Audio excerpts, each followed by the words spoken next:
통신대학교 교수 하강민입니다. 반갑습니다. 에서도 많이 참석을 해주셔서 감사의 말씀을 드리겠습니다. 안녕하십니까. 국립통일교육원장입니다. 여기에 의장 김서구입니다. 먼저 고영환 국립통일교육원장님께 토론회는 우리 다 안고 제가 소개를 하겠습니다. 우리 먼저 우리 다시 한번 우리 발제자를 소개하도록 하겠습니다. 우리 서강대학교의 사회과학연구소 책임연구원이신 정인영 교수님이십니다. 박수 한번 해주십시오. 네, 토론회는 통일연구원 선임연구원이시는 조소마 박사님이십니다.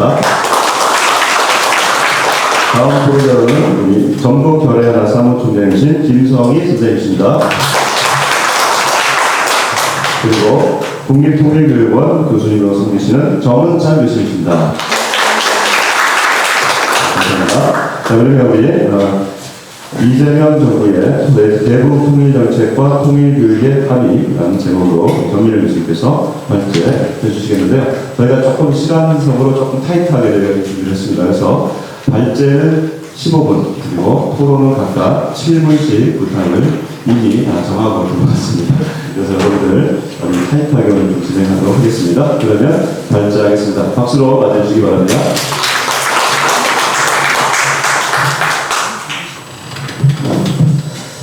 반갑습니다. 서강대학교 사회과학연구소의 정일영입니다. 우선 저는 북한 정치 전공이고요. 다만 이번에 국정기획위원회 자문위원으로 참여하면서 국정기획위원회에서 이렇게 통일정책 논의하는 데 참여하면서 활동하는 것 때문에 좀 불러주신 것 같아요. 다만 제가 춘천교대에서 5년 정도 예비교사님들 통일교육 하는데 좀 참여를 했고, 여기 많이 오셨지만 공공기관 전문 통일교육 전문강사도 했고, 통일교육위원도 했고, 또 학교 통일교육 전문강사는 아니지만 중학교에서도 가서 강의를 해보고 좀 참여하면서 나름 애정을 가지고 있어서 관련해서 이재명 정부 대북 통일정책 관련해서 좀 얘기를 드리고, 평소에 제가 가지고 있던 통일교육에 대한 고민들 같이 드리는 시간을 갖도록 하겠습니다. 6페이지에 한반도 정세와 남북관계 변화 이 부분은 그냥 간단하게만 좀 말씀드리겠습니다. 제가 다른 데 가서도 좀 말씀을 드리는데, 이제 북한의 두국가론 얘기 많이 하는데, 저는 북한의 두국가론이라고 표현하는 게 잘못됐다고 생각하는 편입니다. 뭐냐면, 아직은 김정은의 두국가론이다. 또 그런 것이 옳다. 왜냐하면, 여전히 헌법 개정하겠다고 했는데, 아직도 안 한 것으로 보이죠. 이번에 최고위원회 발표를 보면, 발언을 보면. 그리고 실제로 북한 사회, 엘리트층, 그리고 이데올로그들이 이런 것들을 두국가론에 대해서 깊이 있게 동의하고 있는가에 대해서 저는 좀 의심스럽다고 봐요. 왜냐하면 전대 수령들의 입장이라는, 통일에 대한 입장이라는 게 분명히 명확하게 있기 때문에 남북의 합의가 있고, 그래서 이것들을 물론 김정은 위원장의 두국가에 대한 정책 의지는 분명히 있다는 것을 우리가 받아들이더라도 이것이 돌이킬 수 없는 두국가론이다라고 보는 것은 조금 조심스럽게 다가갈 필요가 있다라는 말씀 좀 드리고요. 왜냐하면 어느 토론에 가도 다 북한의 두국가론 이렇게 얘기를 하세요. 근데 저는 조금 더 세부적으로 볼 필요가 있다라는 생각이 들고, 우리 국민의 대북 통일 인식이 악화되는 부분들이 있죠. 다만 남관계의 변화가 좀 영향을 미친 부분도 있다. 우리가 좀 관심 있게 볼 부분은 전체적인 부분보다도 미래 세대의 통일 인식, 북한 인식이 좀 악화되는 부분들, 통일이 필요하다, 필요하지 않다도 중요하지만 통일이 필요하다라는 응답의 대부분이 전쟁을 막기 위해서라고 답변이 나옵니다. 이것도 실은 부정적인 요소를 막기 위한 의견이기 때문에 이런 것들은 좀 면밀히 보고 통일교육에서 어떤 부분을 우리가 좀 열심히 관찰하고 대안을 마련할까, 이런 것들이 좀 필요하다고 생각이 들고요. 그리고 8페이지에 보면 이재명 정부의 대북 통일정책, 요거는 국정기획위원회에서 나온 5가지 국정 과제를 중심으로 정리를 해봤습니다. 중요한 부분만 좀 말씀을 드리면 114번, 130개 국정과제인데 윤석열 정부에서는 2개 과제로 좀 쪼그라들었다가 다시 5개 과제로 늘어나는 상황입니다. 그래서 114번 과제가 화해협력의 남북관계 재정립 및 평화공존 제도화입니다. 요 9페이지 4번 보시면 평화공존 기반 구축해서 2가지 좀 대표적인 과제들이 있습니다. 남북 기본협정 체결과 국내 법률로 한반도 평화통일 기본법을 제정하는 부분이 아마도 앞으로 좀 정부뿐만 아니라 국회에서 다양하게 논의될 부분이지 않을까.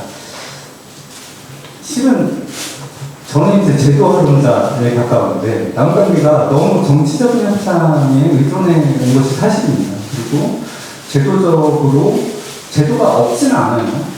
북한물과 또 세부적으로 잘 마련되어 있는데 실제로 남북관계가 이렇게 변하는 과정들을 보면 제도가 역할을 하고 있는가라는 것에 대해서 좀 의구심이 듭니다. 그래서 이 부분은 저는 정권 교체와 상관없이 남북관계가 발전해야 된다라는 것에 대해서 아마 여기 있는 분들 동의하지 않는 분들이 없을 거예요.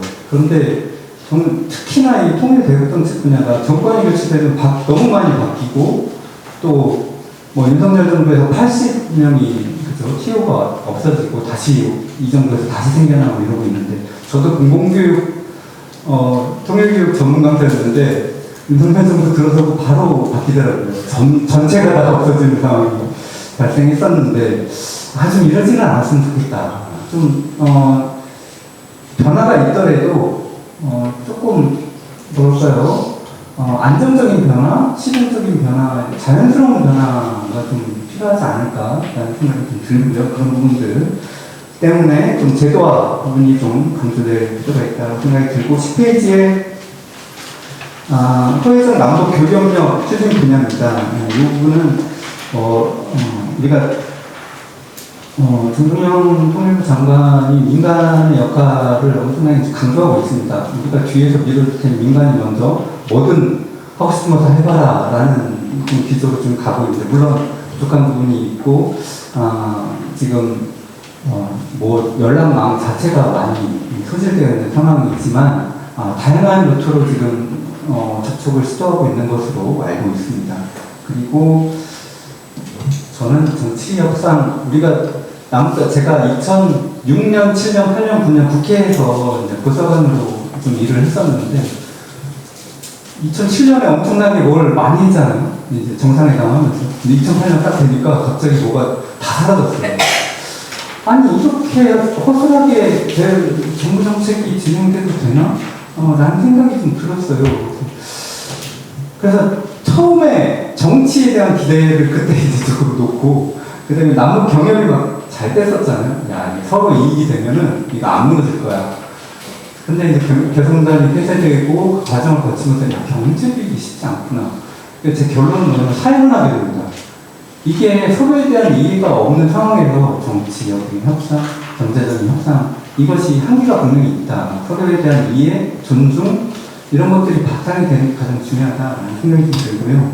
세 번째 11페이지 보시면 분단고통의 인도적 문제 해결 부분입니다. 그래서 북한인권 문제와 북한이 펼치는 지원에 관한 부분들이 정리가 되어 있습니다. 간단하게 넘어가고요.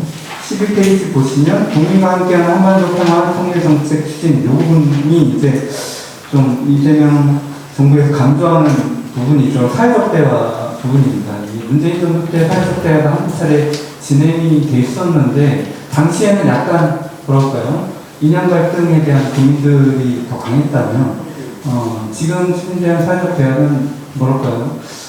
세대 간 대화, 특히 미래 세대의 역할에 대한 고민들이 좀 더 많이 강화되지 않을까라는 생각이 들고요.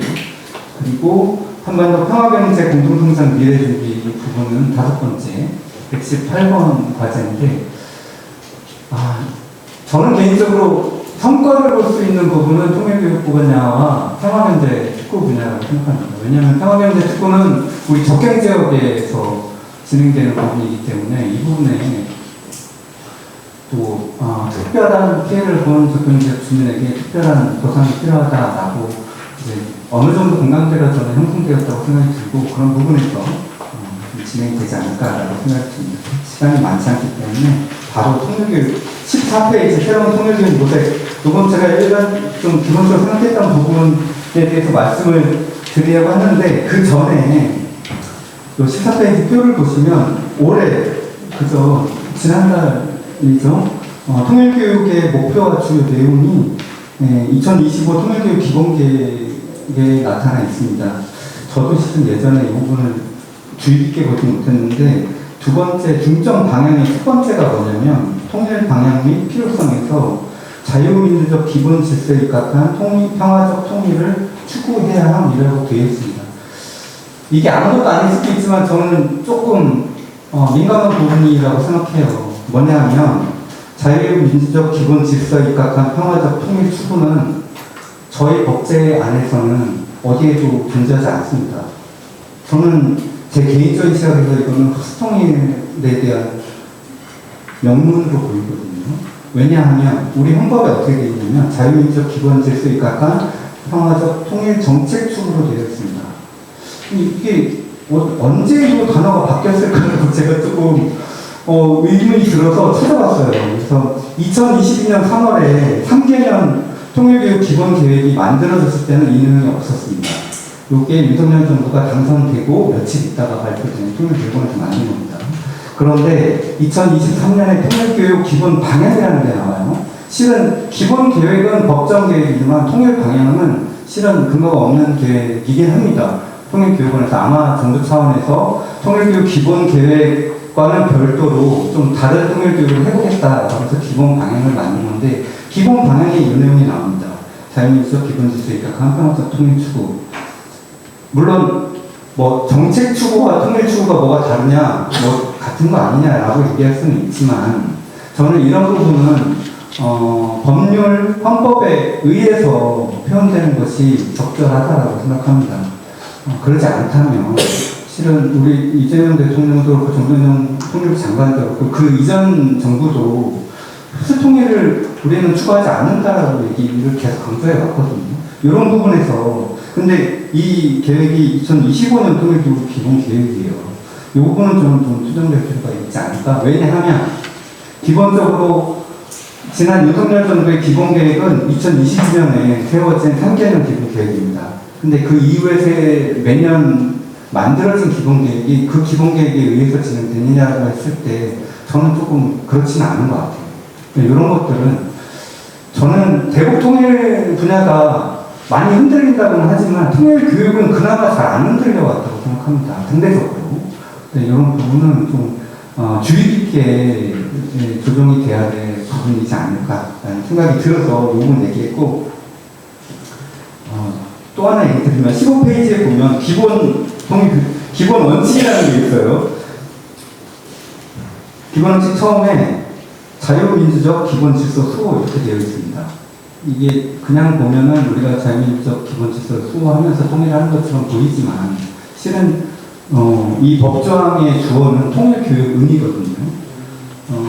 이런 부분 그런 것까지 따져야 되라고 하실 수 있겠지만 저는 이런 부분들은 좀 명확히 처리해야 된다. 근데 이런 부분들이 실은 윤석열 정부가 들어서고 통일교육 기본 방향이라는 실은 법정 계획이라고 할 수 없는 그런 방향에 나와 있고 그 이후에 매년 연차 기본 계획들이 기존의 3개년 기본 계획을 따라가지 않고 기본 방향을 따라가고 있었습니다. 그래서 이런 부분들은 좀 면밀하게 향후 정권 교체가 되더라도 만약에 다음에 보수 정부가 들어서더라도 이 부분들은 좀 안정적으로 중장기적인 계획 속에서 법정 계획의 기본 하에 좀 진행될 필요가 있겠다라는 생각이 들고요. 이 부분 제가 좀 민감한 부분일 수도 있어서 면밀하게 소개를 드리면서 조금 시간이 지나갔습니다. 그래서 제가 이제 좀 말씀드리고 싶은 부분들을 좀 얘기를 드리면 16페이지에 보면 이재명 정부의 국정과제에 나와 있는 평화통일 민주시민교육 추진 관련된 내용들이 좀 있고요. 그리고 17페이지에 보면 제가 평소에 좀 생각했던 부분들 저는 우선 기본적으로 통일교육의 양적 확대가 필요하다고 생각합니다.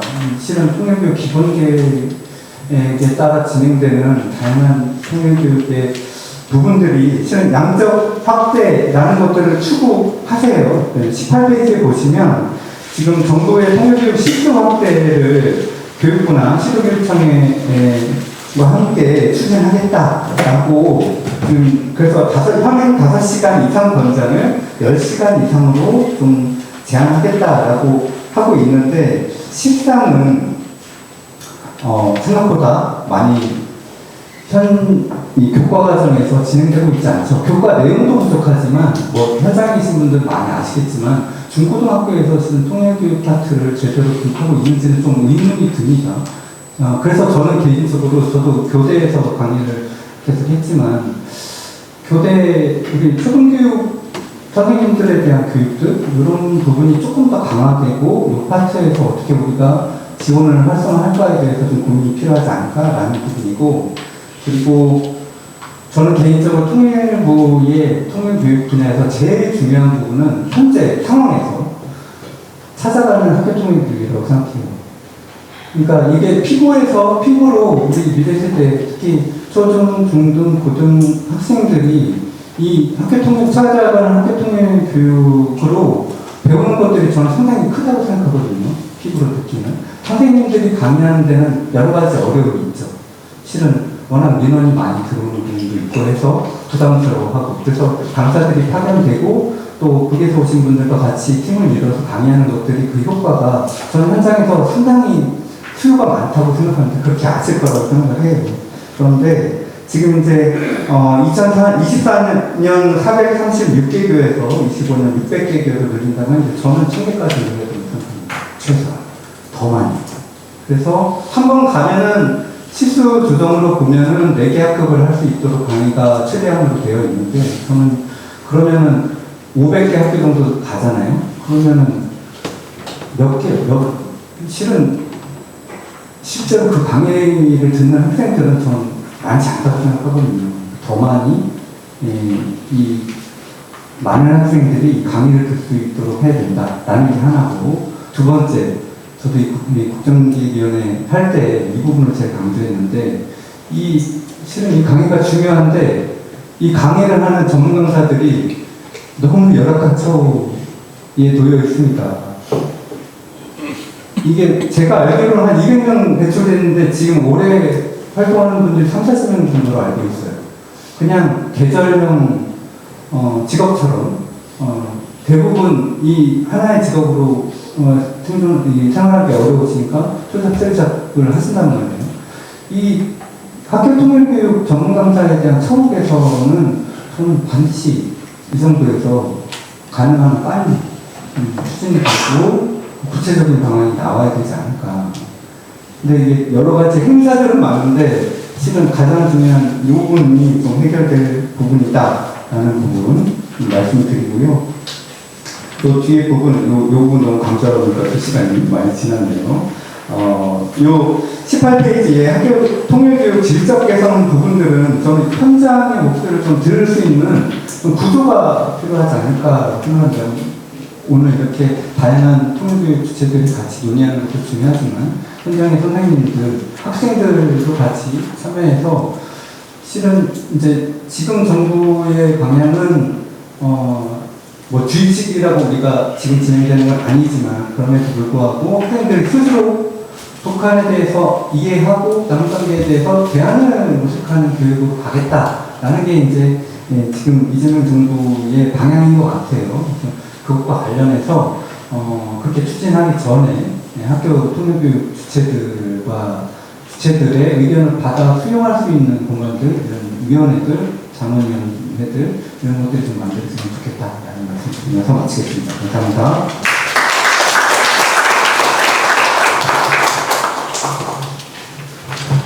네, 안녕하세요. 저는 토론을 맡은 통일연구원의 조정아입니다.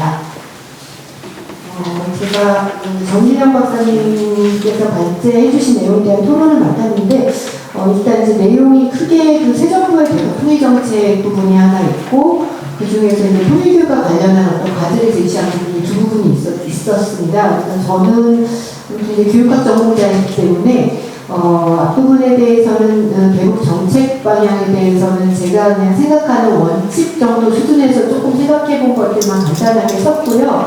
주로 이제 제가 말씀드리려고 하는 것은 이제 두 번째 부분입니다.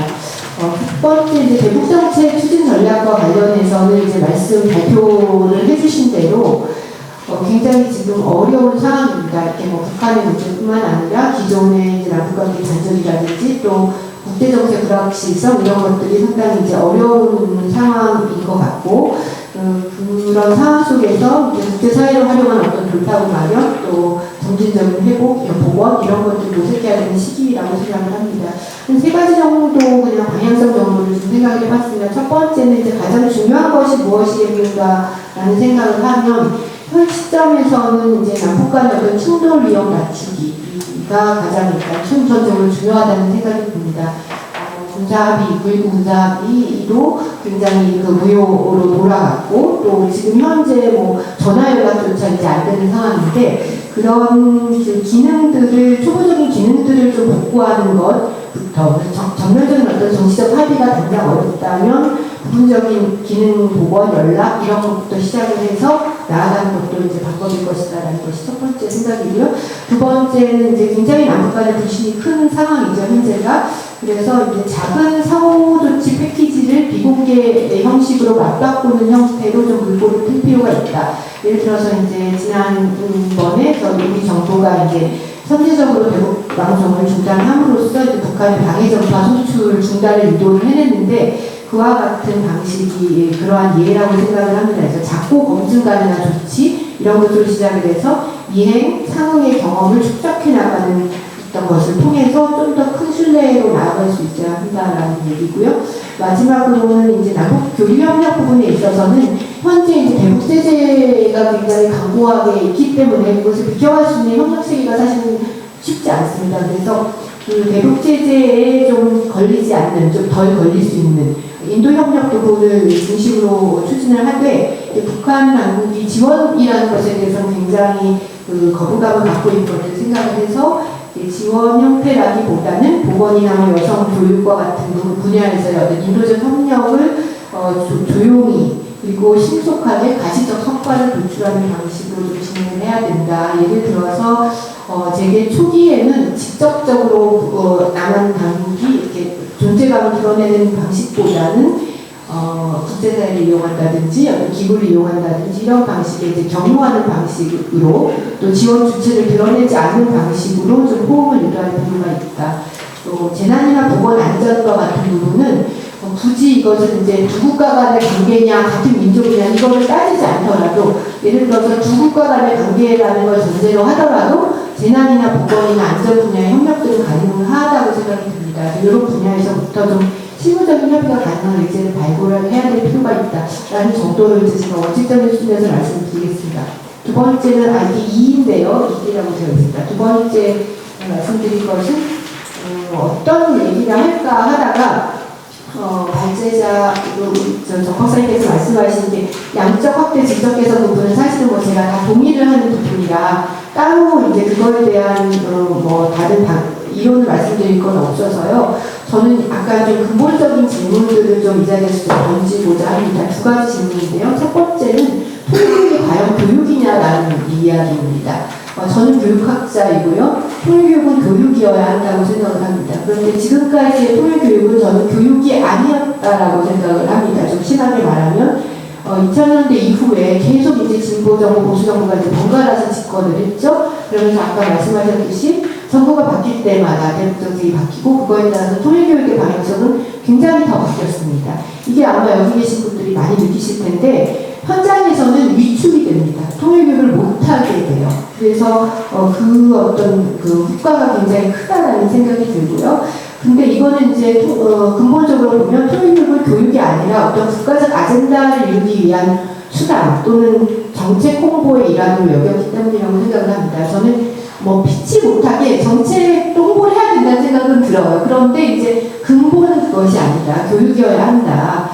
그 차이는 정책 홍보나 어떤 수단으로서의 통일교육은 계몽, 교화, 정책 홍보인데 그것이 아니라 이제 통일교육이 교육이 되려면 학습자의 성장을 중심에 놓고 교육을 해야 한다라고 생각이 듭니다. 그래서 지금은 이제 약간 교육적인 어떤 관점에서 통일교육을 좀 재정립해야 되지 않나. 그러면 뭐가 어떤 교육적 관점에서 통일교육이냐 이 부분에 대해서는 굉장히 의견이 다를 수 있기 때문에 이 장기적인 어떤 통일교육의 방향성에 대해서는 사회적 합의가 필요하다. 그리고 스스로 성찰하는 노력이 필요하다는 생각이 듭니다.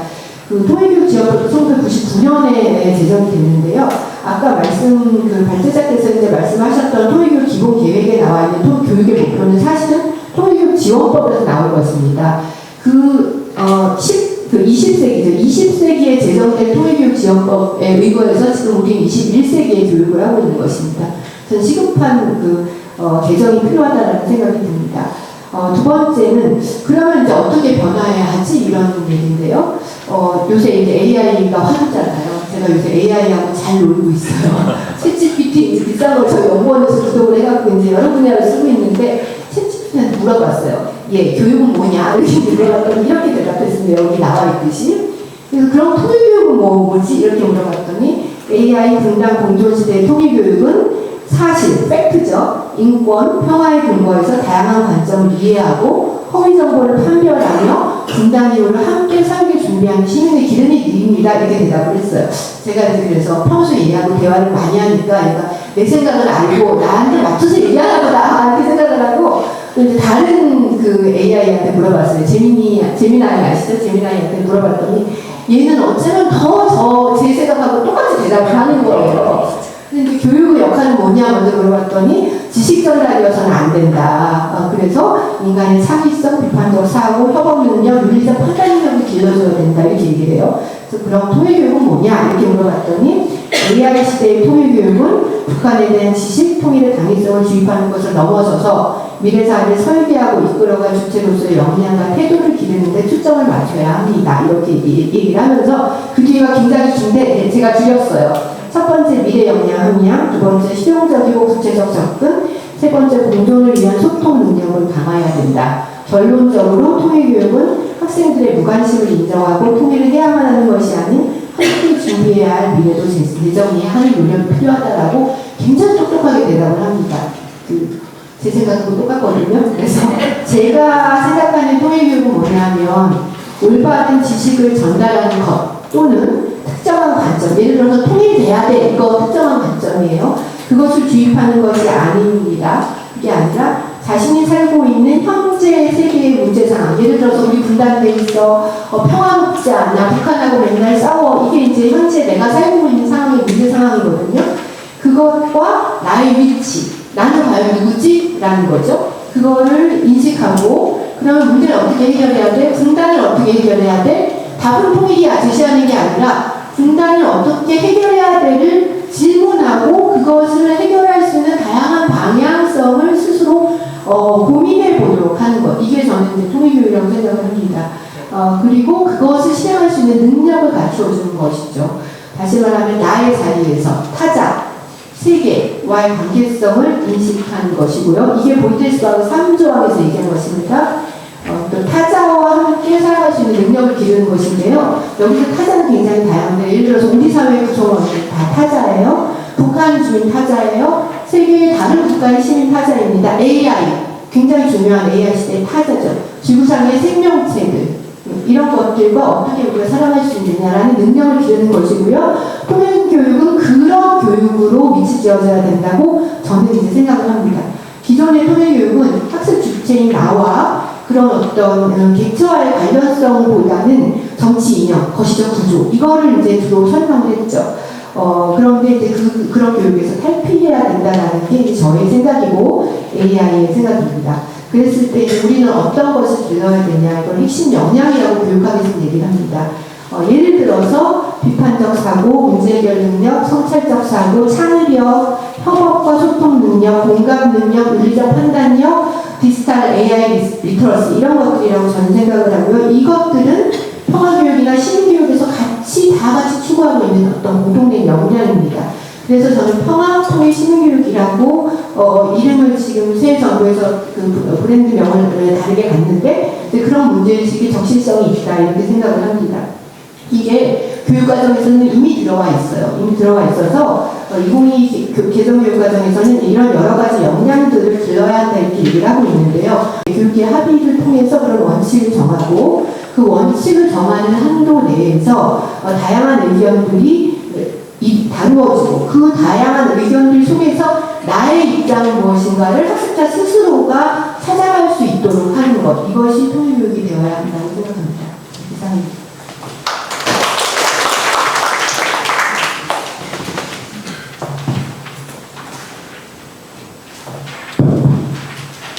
네, 안녕하세요. 저는 두 번째 토론을 맡게 된 전북 결의하나 김성희 사회총장이라고 합니다. 만나서 반갑습니다.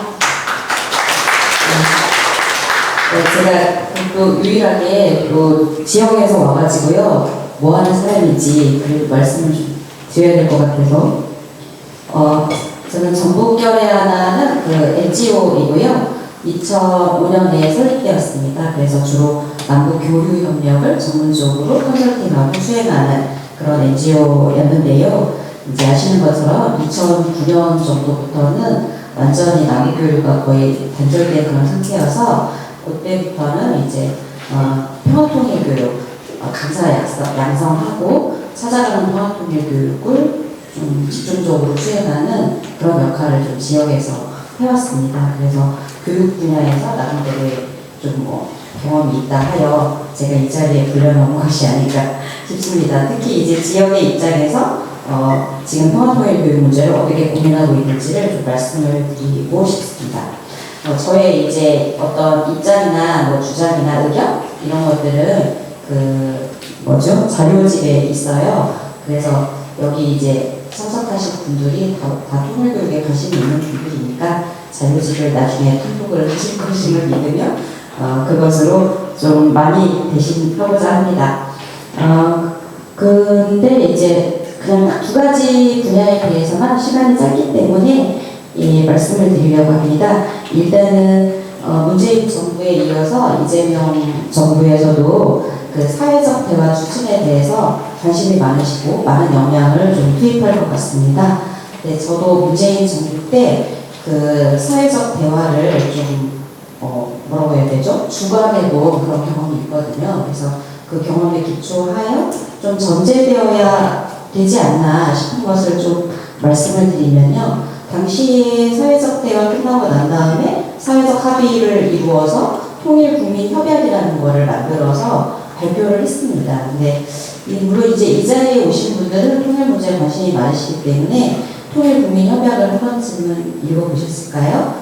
아시는 분이 계실지는 모르겠지만 심지어 사회적 대화에 참여한 시민들조차 통일국민협약이 무엇이며 그 기능이 무엇인지에 대해서 전혀 이해하지 못하는 그런 식으로 좀 진행이 되어서 아쉬웠습니다.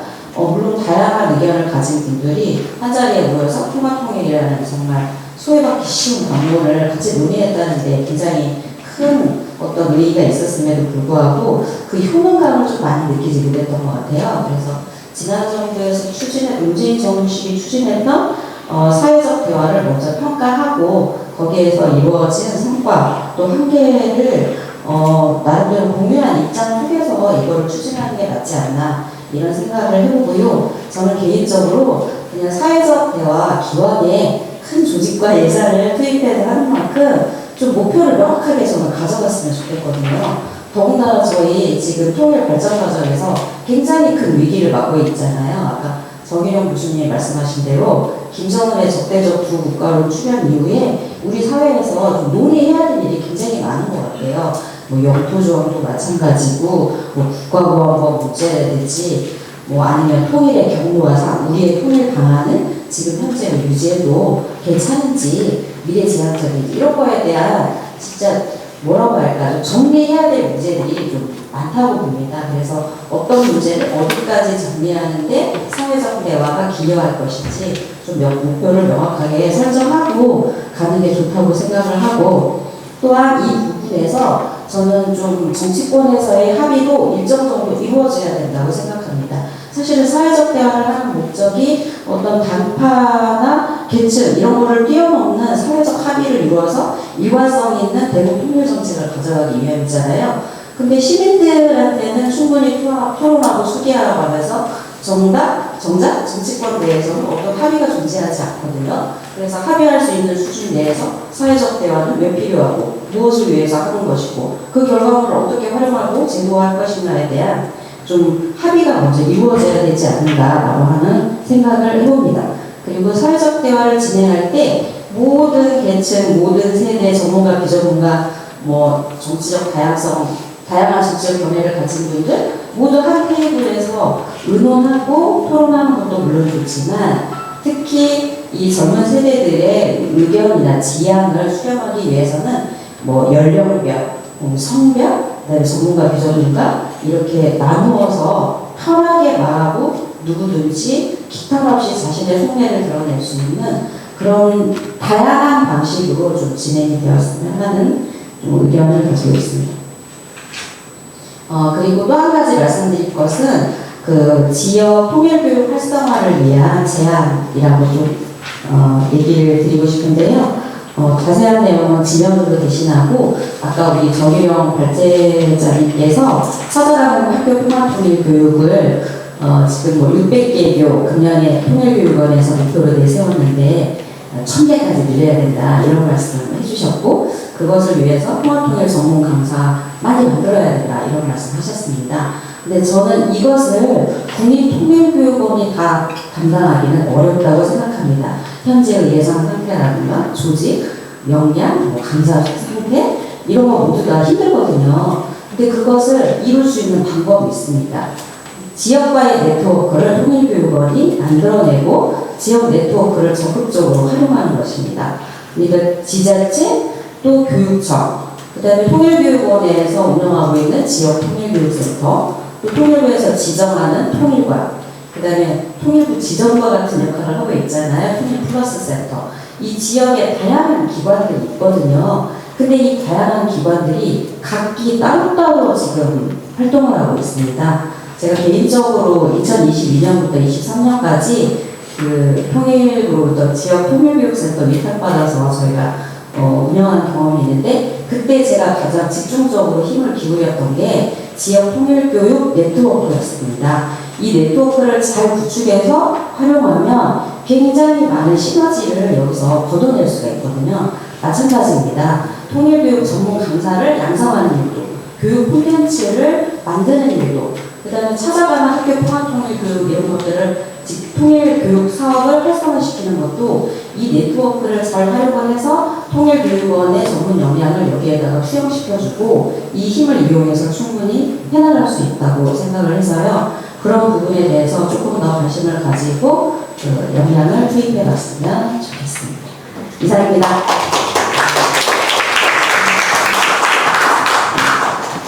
네. 마지막으로 토론을 맡은 국립통일교육원 정상이 있습니다. 토론하시는 분들도 그렇고 또 발표하시는 분도 모두 다 프로페셔널 하셔가지고 시간을 다 맞추셔가지고요. 제가 지금 시간 확보를 받아서 7분을 딱 지킬 수 있도록 노력해보겠습니다. 저는 그 앞에서 이제 정일영 교수님께서 발표해 주신 내용 중에 지금 이재명 정부의 대북적 통일정책과 관련된 내용들을 구체적으로 이제 설명을 해주시고 그리고 새로운 통일교육의 준함까지 말씀해 주시다 보니까 세부적으로 분량상 다 채우지 못한 부분 그 부분에 대해서 좀 보완한다는 차원에서 설명을 드리고자 합니다.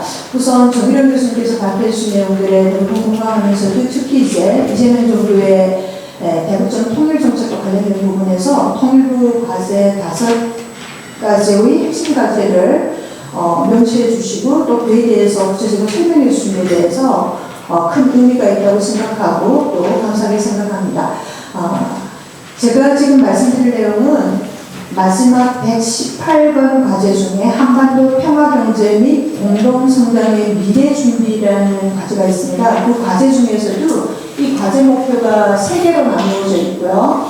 그리고 또 그 주요 내용을 보면 4개의 주요 세부 과제로 또 나눠져 있습니다. 그 중에 첫 번째 과제인 한반도 평화경제 미래비전에서 평화경제의 선순환을 통한 남북 공동성장 및 경제공동체 형성 비전과 이행 계획의 구체적인 시행을 위한 내용을 조금 보완해 드리려고 합니다.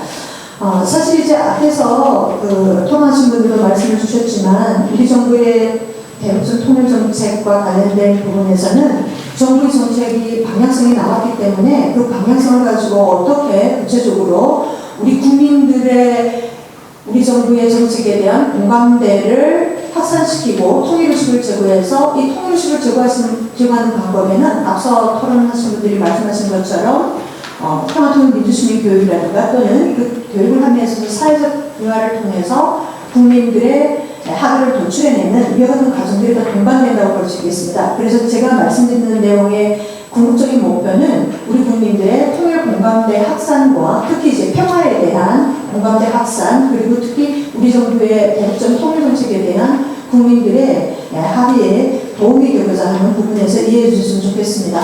우선 크게 세 가지 책으로 말씀드리겠는데요. 우리 정부의 통일과 관련된 정책에는 통일 정책이 있고 대북 정책이 있습니다. 통일 정책은 아시다시피 민족공동체 통일 방안으로 3단계로 되어 있는데요. 이 1단계가 하연협 단계고 2단계가 남북연합 단계입니다. 근데 1단계에서 제가 말씀드리는 평화경제의 핵심인 경제교류와 협력이 이루어지고 2단계에서 그 경제교류와 협력이 좀 증진되어서 바로 경제 공동체나 남북 공동성장을 이룰 수 있는 가장 중요한 하나의 시장 같은 것들이 열리는 단계라고 생각하시면 될 것 같습니다.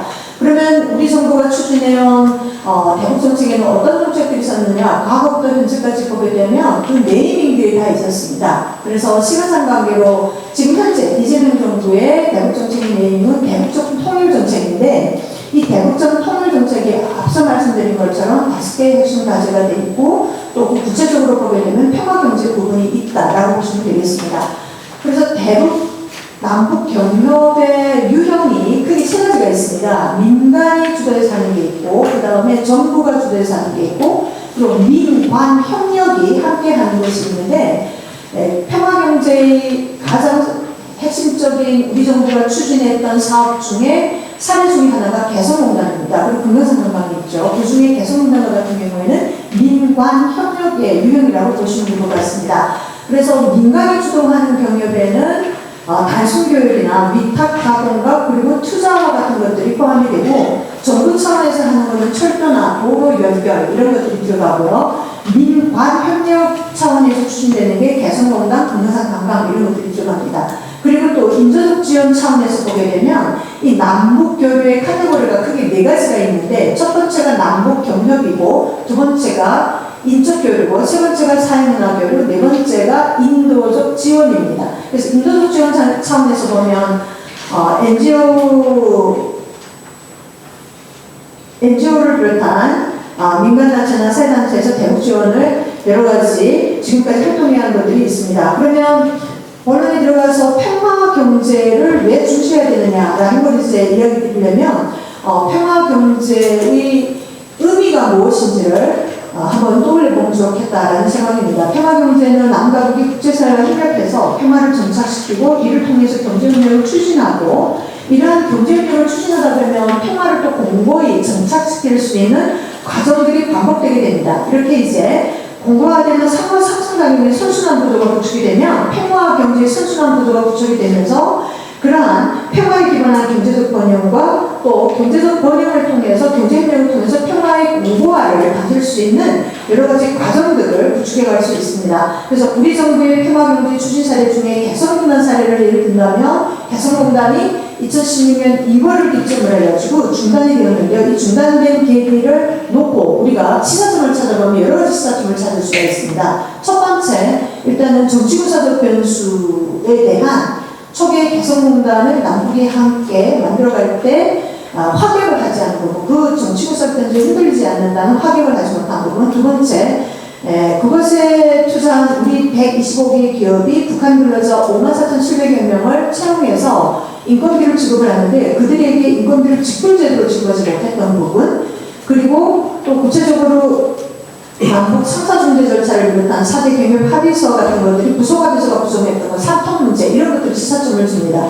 그래서 평화경제를 앞으로 우리가 구축해 가는 데서 개성공단과 같은 여러 가지 남북 경협 사업을 재개하려면 이러한 부분에서 과거에 우리가 했던 여러 가지 우리 사례들을 다시는 반복하면 안 된다라는 말씀을 드리고 싶고, 또 남북이 공동 성장하려면 이 평화를 정착시키는 것이 가장 중요하기 때문에 평화 정착을 위해서 우리 정부가 추구하고 있는 정부의 대북 통일 정책에 기반해서 남북 공동 성장을 위한 경제 공동체 형성도 함께 이끌어 가야 된다고 생각을 합니다.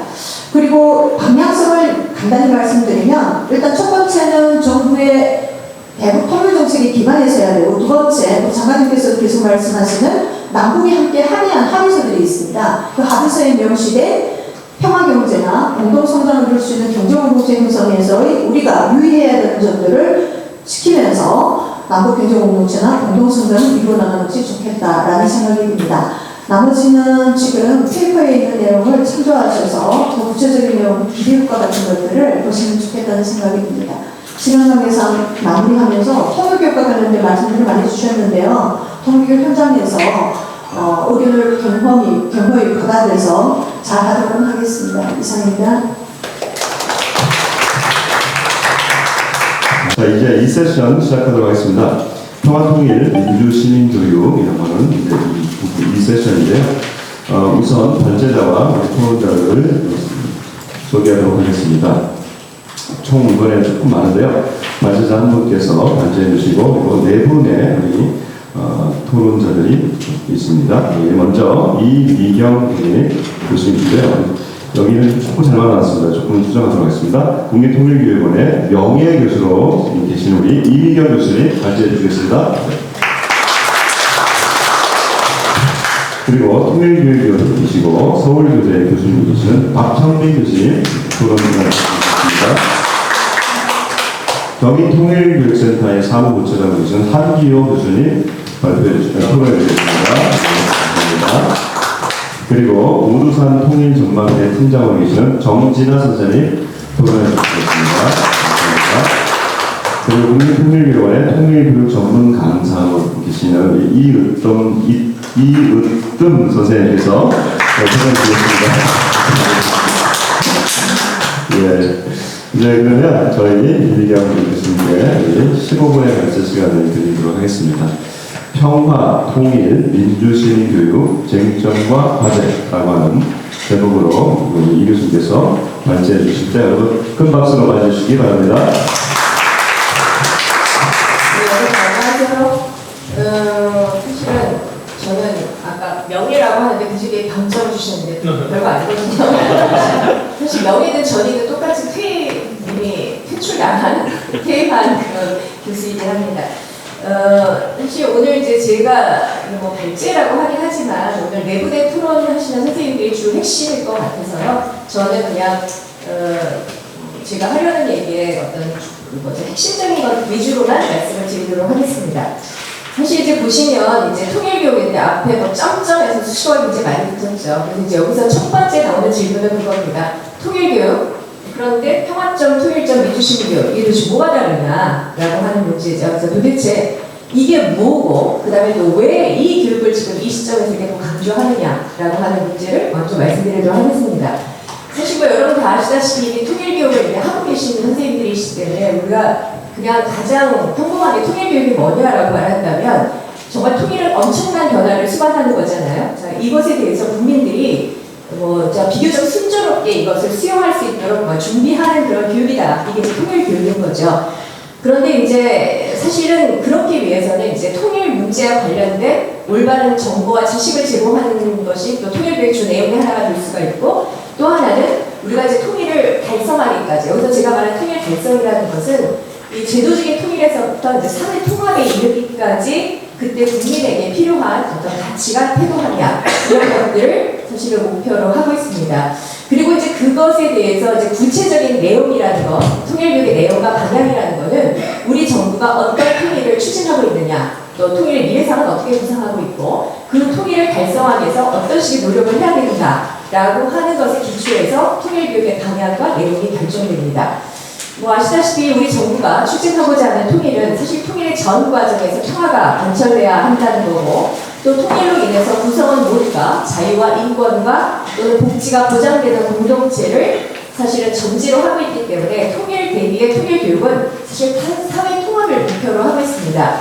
우리가 이제 사회 통합이라는 건 뭐 개념적으로 굉장히 다양하긴 하지만 대체로 이 구성원들이 공동체에 대한 소속감이라든가 아니면 공동의 비전을 공유하고 있고 뭔가 상호 이해와 또는 이 인정 등을 이제 기반으로 하는 것, 이것이 이제 이루어진 것이 사회 통합이라고 볼 수 있는데, 그렇다면 아무래도 이 뭐 서로 이제 이런 사회 통합을 달성하기 위해서는 아무래도 민주주의가 보다 완성될 때 이것이 달성이 된다라고 볼 수가 있습니다. 그래서 상호 우리가 다름에 대한 어떤 공존, 상호 이해, 뭐 이런 또 그리고 만약 갈등이 있다면 이걸 평화적으로 해결할 수 있는 역량함이야. 그래서 이제 주로 이런 우리가 지향하는 통일이 된다면 통일 교육의 주 내용은 평화 역량 함량과 그다음 민주 시민 의식을 제공하는 교육이 주 핵심 내용이 될 수밖에 없습니다.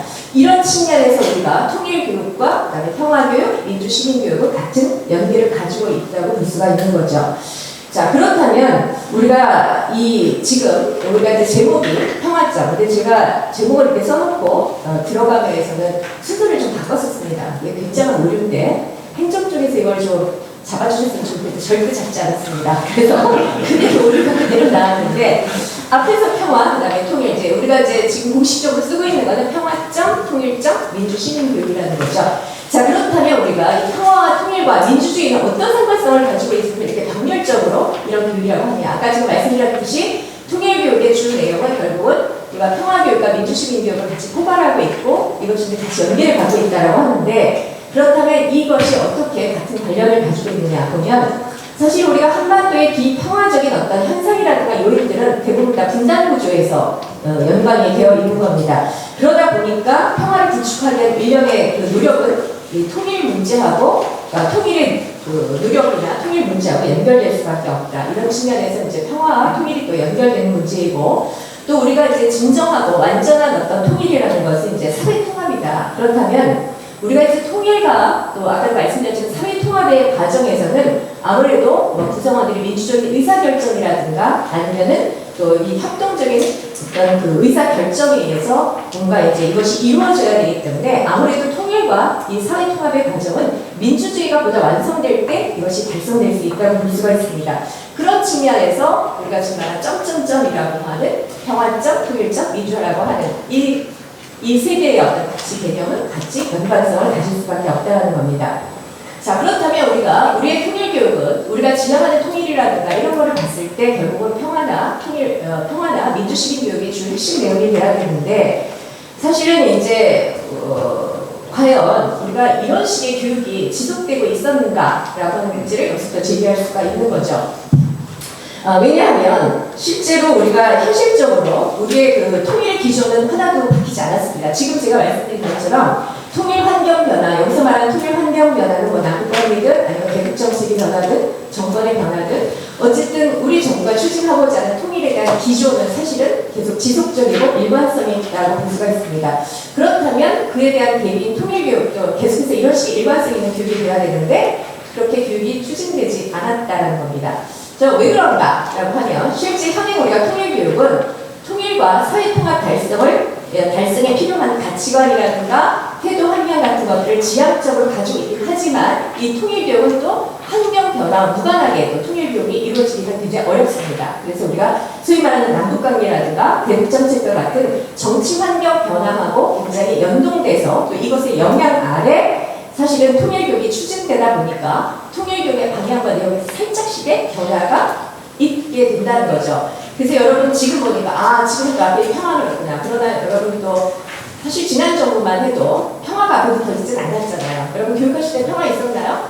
있긴 있었지만 앞에 명시되진 않았거든요. 뭐가 있었죠? 안보가 있었죠. 자, 그래서 실제로 우리가 이 환경 변화에 따라서 가장 이제 뭔가 변화다. 이래서 통일교육 현장에서 많이 느끼는 거는 앞에 안보가 좀 더 강조되느냐, 아니면 평화가 좀 더 강조되느냐. 그리고 이제 또 하나가 우리가 이중적 실체의 북한에 대한 이해를 가지고 상당히 또 우리가 이 정치 환경 변화에 굉장히 민감하게 또 변화가 되게 됩니다. 그래서 이중적 실체에 대한 북한에 대한 감정점이 어디에 두고 있는가라고 하는 것들이 상당한 많은 변화가 있었는데, 사실 이런 변화가 어찌 보면은 뭐 엄청나게 변화가 아니라고 할 수도 있지만 또 현장에서는 이 변화가 굉장히 크게 이제 부각되기도 하고 이것이 때로는 논란과 혼란을 가져오기도 합니다. 자, 그렇다면 이제 이게 이제 무엇이다라고 하는 제가 문제제기 일단 그냥 Y가 됩니다. 그럼 왜 지금 평화적 민주시민교육, 이 통일교육 이것을 지금 현재 상황에서 이것이 또 왜 그렇게 강조되는가라고 하면 아까도 말씀드린 통일교육은 이 통일 환경 변화와 조응 속에서 이것을 추진될 수밖에 없습니다. 그러니까 무관하게 추진되기 굉장히 어렵다는 거죠.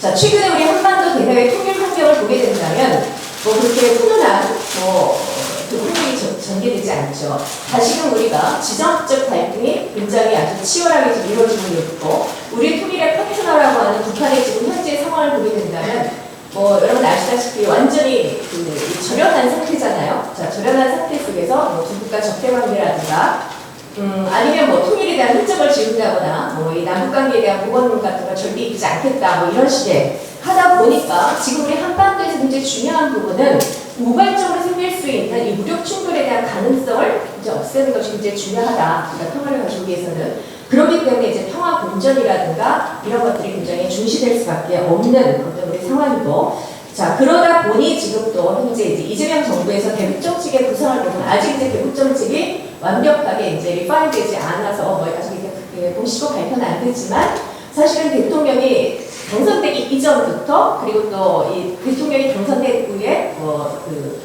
기자회견이라든가 바로 얼마 전에 있었던 8.15의 80주년 기념사라든가 바로 또 어제 있었죠. 어제 유엔 총회에서 대통령이 언급한 바에 한반도 평화 구상을 보게 되면 사실 같습니다. 지금 현재 우리 지금 처한 상황에서는 끊어진 남북 관계를 다시 복원하는 부분 그리고 지금 이제 북한에 대한 3대 불출구를 하겠다 뭐 이런 것도 하고 또 어제는 이제 뭐 그 얘기도 했죠. END라고 해서 뭐 Exchange, Normalization 그다음에 Denuclearization라고 해서 이제 한반도 어떤 그 뭐죠 평화 구상에 대한 얘기를 했습니다.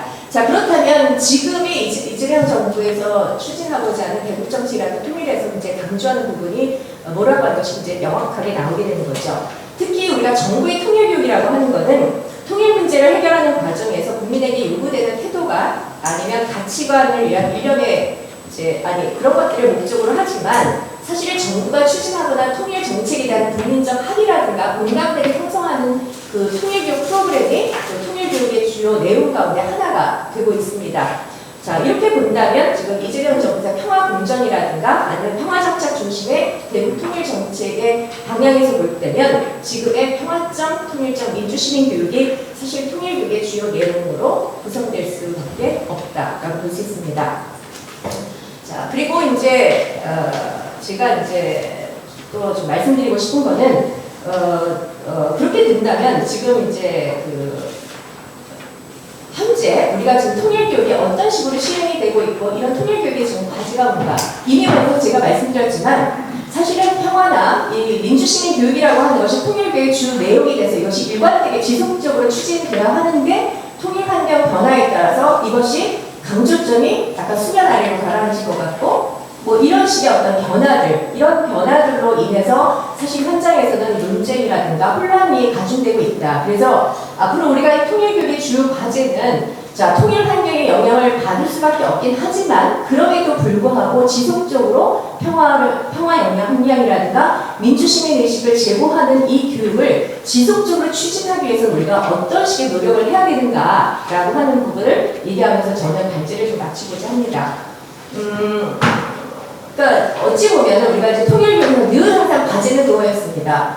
뭔가 이 정치 환경 변화에 따라서 너무나도 변화가 많다. 늘 항상 그런 변화 속에서 일관되게 교육이 추진되고 있지 못하다라고 하는 그런 비판이 굉장히 많았죠.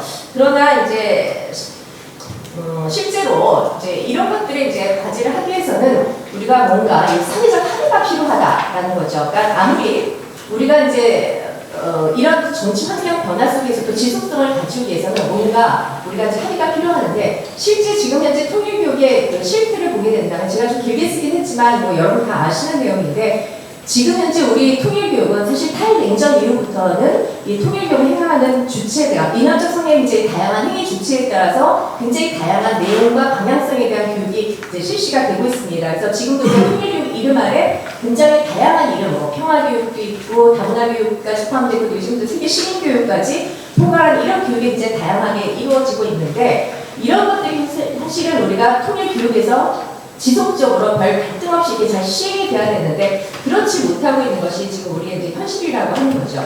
그래서 우리가 아까도 말씀드렸지만 이 과제가 뭔가 이 혼란과 논란을 좀 더 없애면서 이 통일 교육에 대한 이 평화 역량 함량, 민주시민 의식 제고라고 하는 교육이 지속적으로 우리가 확보되기 위해서 어떤 노력을 해야 되냐. 이제 그게 바로 제가 말씀드렸지만 사실 통일 교육의 지향점이라든가 방향 등에 대한 어느 정도의 사회적 합의가 필요하다는 겁니다. 근데 물론 이 사회적 합의를 구하려고 하는 것이 제가 이제 통일교육원에서 한 16년 가까이 근무했거든요. 16년 동안 계속해서 비판받았고 계속해서 그래서 이걸 추진해야겠다 해서 사회적 합의를 구축하고자 하는 노력들, 네트워크를 구축한다라든가 협의체를 구성한다거나 이런 식의 노력들은 끊임없이 있어 오긴 했습니다. 그렇긴 하지만 사실은 이것이 그래서 여전히 한계가 있고 여전히 또 비판받는 것 중에 하나는 상당히 이 사회적 합의가 좀 더 개방적인 어떤 참여가 허용되는 어떤 상태에서 사실은 이 합의가 별로 이루어지지 않았다는 평가가 좀 굉장히 많았죠. 게다가 우리 같이 이렇게 냉전적인 어떤 사고가, 냉전적인 문화라든가 이 사고가 나는데 우리 사회 속에서 뭔가 이 통일 문제라든가 이것에 대한 합의를 구하는 건 굉장히 어렵다고 볼 수가 있습니다.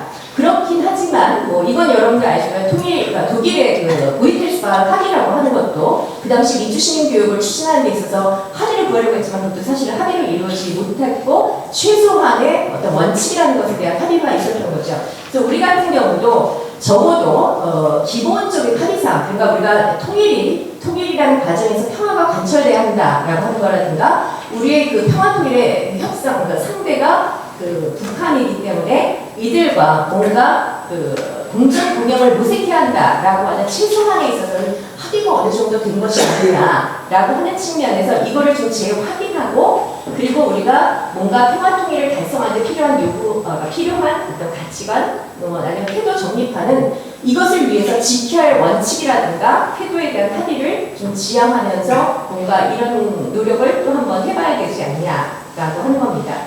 그리고 또 하나 우리가 이제 사회적 합의를 하기 위해서 또 하나 이제 해야 되는 것은 우리가 통일교육 하면 크게 두 가지거든요. 그러니까 아까 말씀드렸지만 지식과 정보를 주는 교육이 있죠. 그 다음에 또 하나는 태도와 가치관을 함양하는 생활 태도의 교육이 사실은 내용이 크게 다르게 두 개로 나눠질 수가 있다고 하는데 지식과 정보는 결국은 환경 변화에 따라서 변화될 수밖에 없는 거죠. 그래서 변화될 수 있는 지식을 주는 통일 교육하고 그 다음에 생활 태도와 어떤 이 가치관을 함양하는 이런 교육에 대한 내용을 약간 좀 구분해서 뭔가 교육을 시행한다라고 한다면 어느 정도의 어떤 이 논쟁을 좀 더 우리가 좀 줄일 수 있지 않을까라고 하는 겁니다. 그리고 이제 통일 교육을 활성화하기 위해서는 어떻게 해야 된다라고 하는 거는 쓰여있다고 여러분 너무 잘 아시기 때문에 아까도 말씀드렸지만 발제 저는 중요한 사람이 아닌 것 같아서 이 정도로 저는 마치도록 하고요. 그다음에 토론하시는 선생님들 위주로 진행이 됐으면 좋겠습니다. 감사합니다.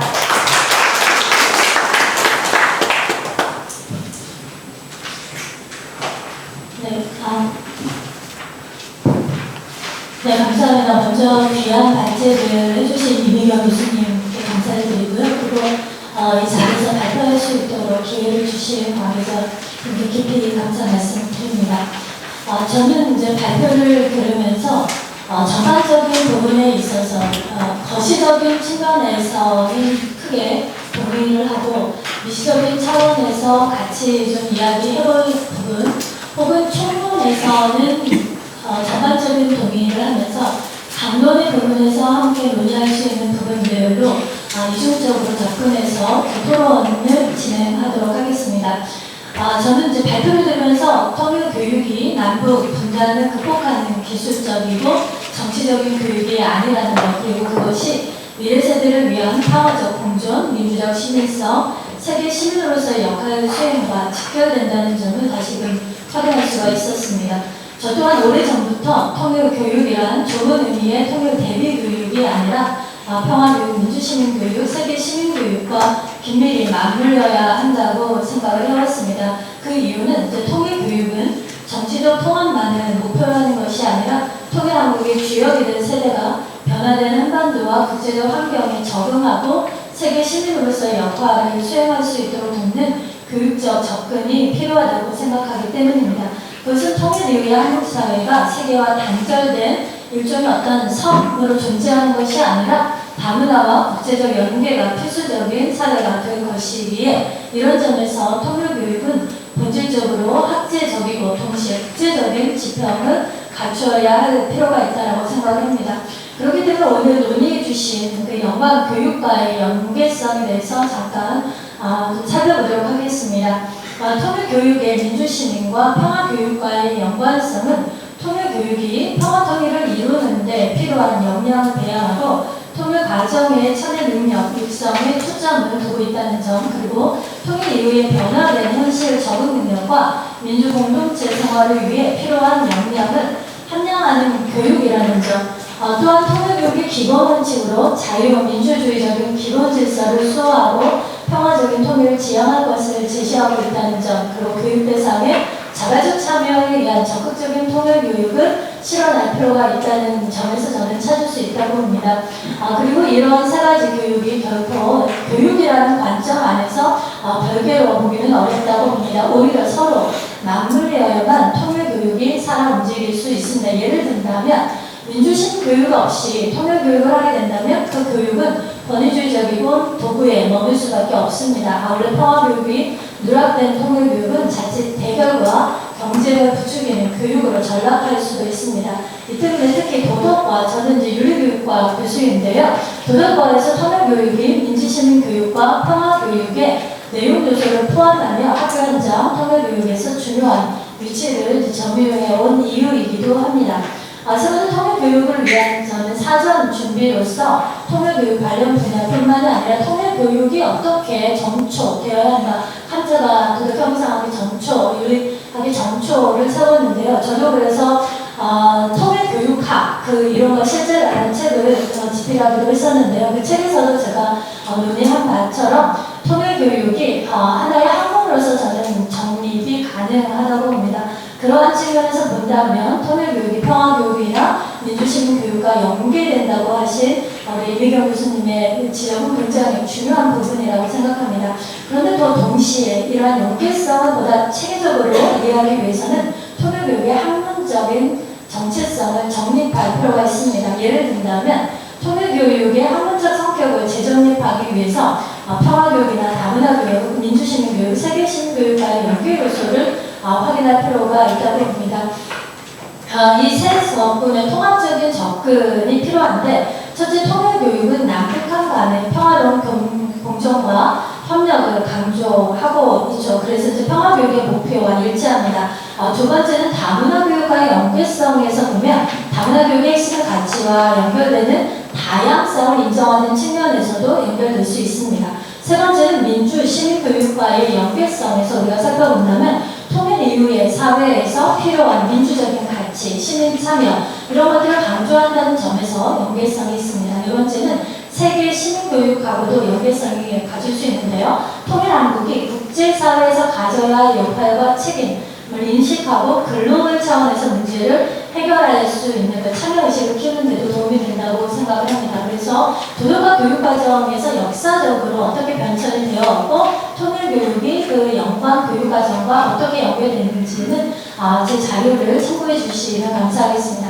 세 번째, 통일교육의 목적을 위한 철학적 기반이 저는 필요하다고 봅니다. 우리가 무엇을 지향할 것인가, 어디로 갈 것인가, 궁극적으로 우리의 정착점이 어떻게 되어야 되는가 위해서는 철학적 접근이 필요하고요. 그래서 우리 발표자께서도 제시하시듯이 통일교육이 실무적 접근에 중점을 두고 있지만 보다 깊이 있는 교육을 위해서는 견고한 학문적 기반이 필요하고, 그렇기 때문에 제가 강조하는 것 중에 하나가 통일 철학입니다. 또 하나 통일 교육에서 제가 강조하고 있는 것이 바로 통일 방법론. 왜냐하면 우리가 통일 교육을 하는 대상이 있기 때문에 그 대상에 대한 심리학적인 교육학적인 접근을 우리가 강구할 수 없고, 그렇기 때문에 저는 이제 심리학적인 접근도 아울러서 이루어져야 한다고 생각합니다. 그래서 네 번째 보시면 통일교육의 방법론적 측면, 특히나 이제 통일교육의 방법, 목적은 철학적인 측면에서, 그 방법은 심리학이나 교육학이나 사회학적인 관점에서 우리가 어떤 방법을 가져야 할 것인가. 그래서 저는 이제 조한 윌슨이라든지 나르바이즈라든지 아니면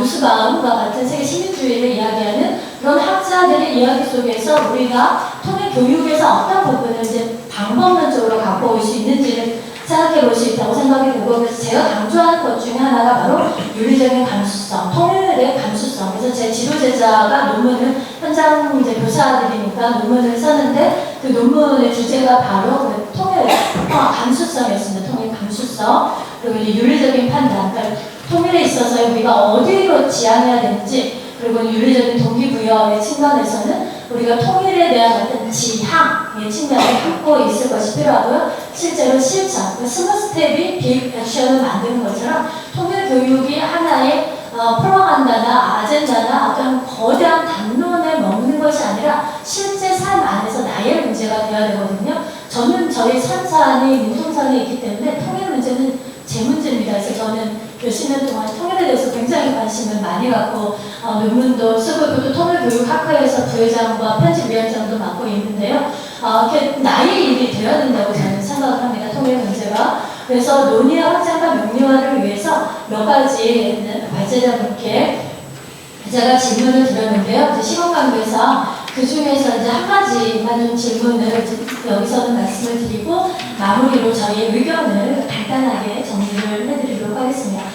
질문 8번째로 국제적 맥락에서 통일을 국제적인 차원에서의 공조 굉장히 중요하다고 생각을 합니다. 제가 연구년을 유시에 대해서 보냈는데 그때 저희 연구 주제가 바로 사회 통합에 대한 부분이었고 바로 통일교육과 굉장히 밀접한 부분이었습니다. 저희 주제가. 그래서 그때 제가 만났던 사람 중에 하나가 2023년이었는데 우크라이나 청년을 제가 만났습니다. 30대 청년이었는데 우크라이나 전쟁 통해 어머니는 우크라이나 두고 본인은 이제 가수가 되고 싶다고 캐나다를 거쳐서 LA로 와 있었습니다. 근데 그 청년이 저를 보자마자 제가 이런 연구를 하고 있고 난 이런 관심이 있고 그리고 이제 한반도의 그런 상황에 대해서 이제 이야기를 하고 나는 그래서 통합과 통일에 대해서 굉장히 관심이 있다. 그 청년이 저에게 딱 이렇게 얘기했습니다. 교수님, 저는 우크라이나 모든 청년, 모든 사람은 평화를 사랑합니다. 그런데 지금 우크라이나에는 전쟁이 일어났습니다.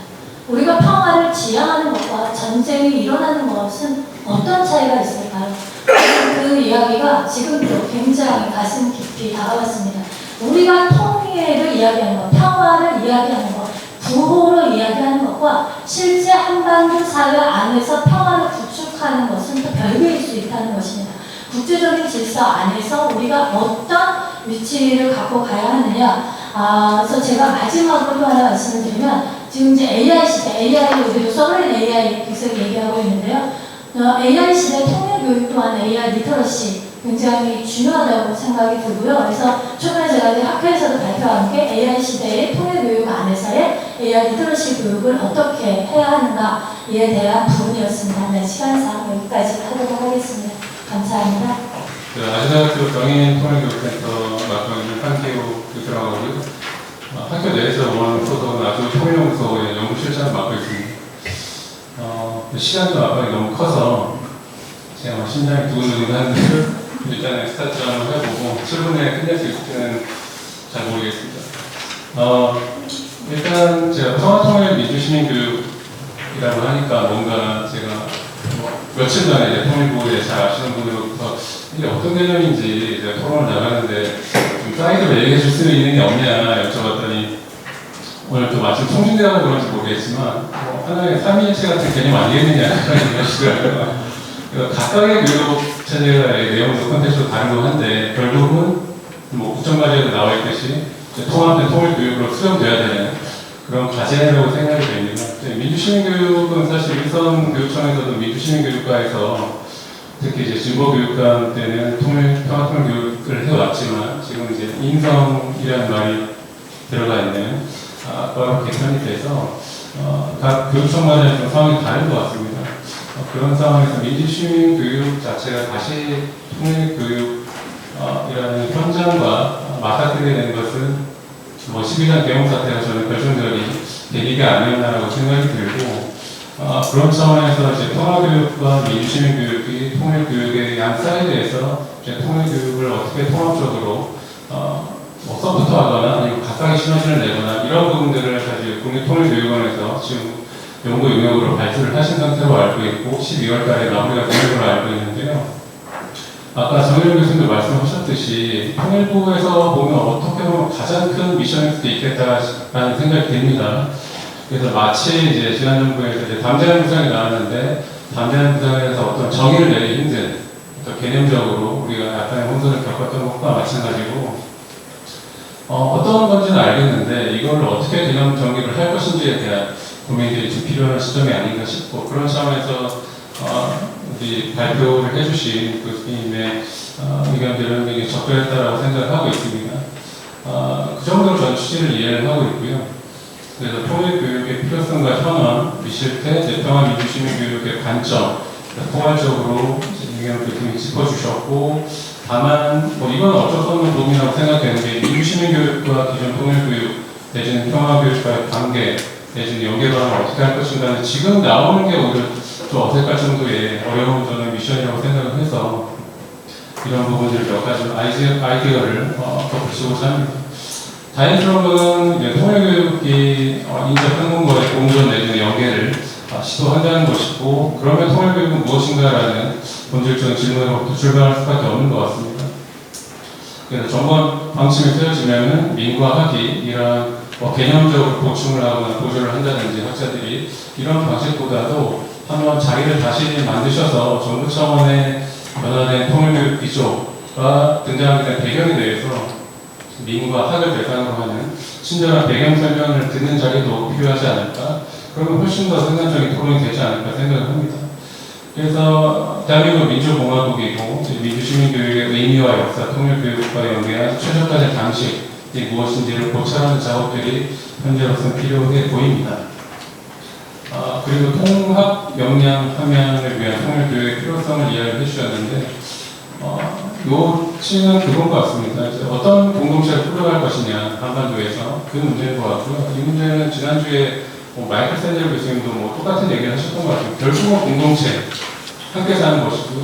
이런 측면에서는 평화교육과 민주시민교육, 통일교육이 다 동일하게 공감할 수 있는 내용이라고 생각을 하고 또 하나의 기회가 주어진다면 민주시민교육과 평화교육을 오랫동안 연구하고 태동기부터 한국 사회에 정착시키려고 노력하셨던 분들, 사회적 확산이나 제도와 어버넌스 활용에까지도 이미 고민을 하셨던 교육계 관계자들이 계십니다. 그래서 통일교육 관계자들이 이분들의 목소리를 일단 경청할 필요는 있겠다. 이분들도 마찬가지로 통일교육의 현안에 대해서 특이한 과정들이 필요하실 것 같습니다. 그래서 민주시민교육에 대해서 제대로 이해하는 것이 필요하다. 평화교육도 마찬가지입니다. 그래서 이러한 각 교육의 한국 사회에 정착하는 과정에 대한 수기 과정 없이 피상적인 연계교육에 머물 수 있는 그런 리스크도 현재로서는 안고 있다라고 생각합니다.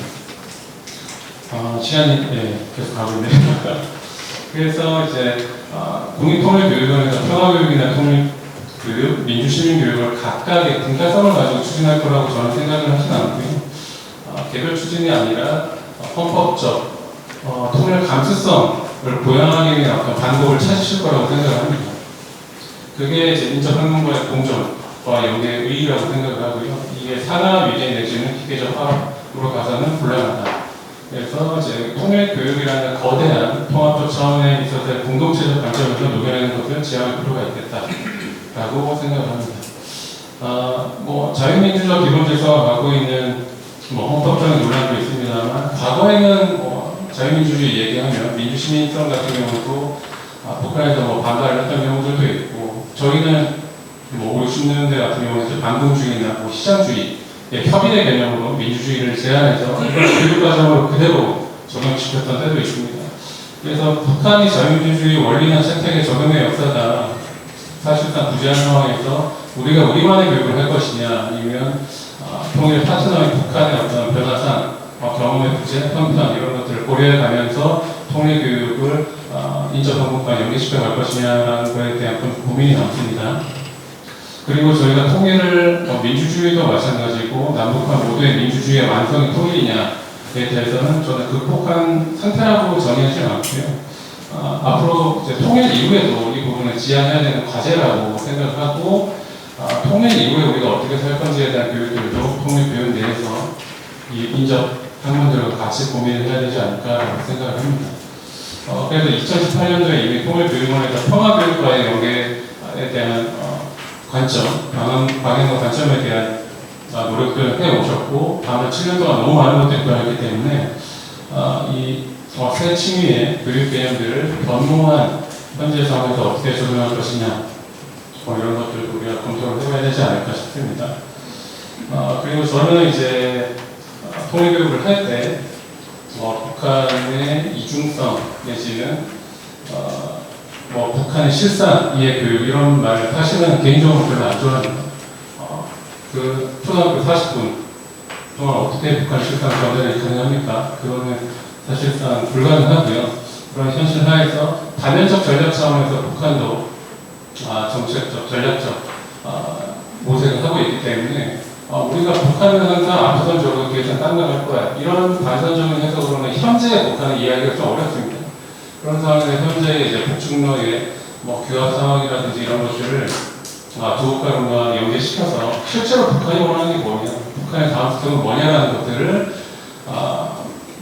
발전시키면 이제 국가론까지 우리는 그것이 혹시 다음 세대가 원하는 방향이면은 어떤 분들은 이제 호혜적 두 국가로 발전을 시켜낸다라고 하면서 중간 연계 하나 더 있다. 냉담한 두 국가도 얘기하시더라고요. 일단 냉담한 상태를 거쳐서 장기적 측면에서 이제 호혜적 두 국가로 가야지 현재 이재명 정부가 이 축을 크게 흔들 수 있는 어떤 레버리지도 부족하고 그런 것들에 대해서 국제사회가 크게 협조할 수 없는 상황이라고 하면 당분간 저희가 시간을 가지면서 제 남북관계에서 아까 말씀드렸듯이 다 작은 변화가 큰 어떤 변화들을 추구한다고 말씀하신 거에 저도 공감을 하고 그런 차원에서 제가 짧게 마무리를 하면 이제 3번 연계 및 정책 추진입니다. 이런 것들은 각 교육 간의 개념들은 다 알고 싶으라고 생각을 하고요. 그 민주시민교육 특히 이 김영삼 정부부터 이재명 정부까지의 변천사 어떤 우여곡절이 있었는지 69쪽을 참고하시면 됩니다. 그래서 연계 및 정책 추진에서 공동 목표는 평화로운 공존과 민주적 참여를 통한 한반도 통일 시민 역량 함양이라고 제가 타이틀을 붙였습니다. 그래서 개인 마을 단위와 사회 국가 단위 차원에서 평화적 민주 통일 시민 교육이 지향이 되어야 할 것 같고 이것은 제가 연구 영역을 지금 수행하는 게 아니기 때문에 대략적인 아이디어 차원에서 표도 하나 제시를 해봤습니다. 그래서 이게 잘 된다면 2026년에 그 평화 통일 민주 시민 역량 교육에 대한 로드맵을 아마 국민통일교육원 차원에서 발표를 하셔야 될 겁니다.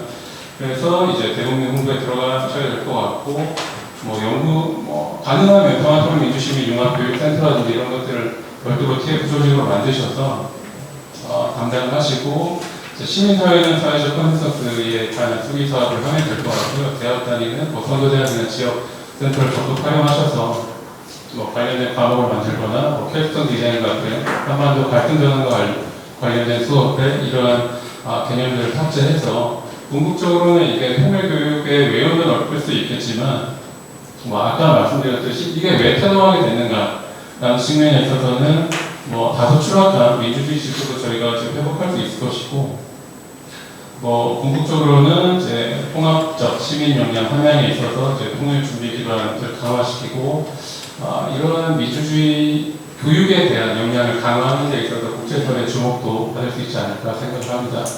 시간 오버해 주셔서 감사합니다.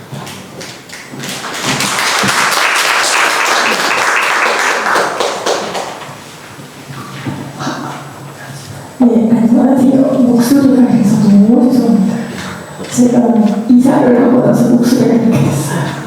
하지만 내용을 성실하게 제가 다 전달할 수 있도록 노력하겠습니다. 저는 우두산 통일전망대 정시호경 팀장 정진아라고 합니다.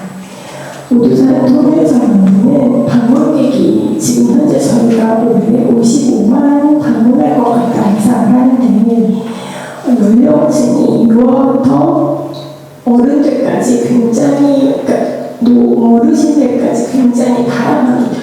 뿐만 아니라 방문하는 단체도 초등학교, 유치원, 초등학교, 중학교, 고등학생들도 오고 그리고 국내 여러 방문들도 상당히 많습니다. 따라서 그분들을 대하면서 제가 모니터링을 하고 통일 교육을 진행을 하면서 제가 생각한 것들을 정리를 해서 통일 교육이, 그러니까 내용상으로는 제가 뭐 이렇다 저렇다 말하기 어렵지만 방법적으로 이렇게 하면 어떨까라는 방법을 제시하고자 제 토론을 시작하려고 합니다. 먼저 저희 전망대에 방문해 주시는 분들이 하시는 말씀 중에 정권이 바뀌면 통일 정책도 바뀌고 내용도 바뀐다라는 말씀을 상당히 많이 하십니다.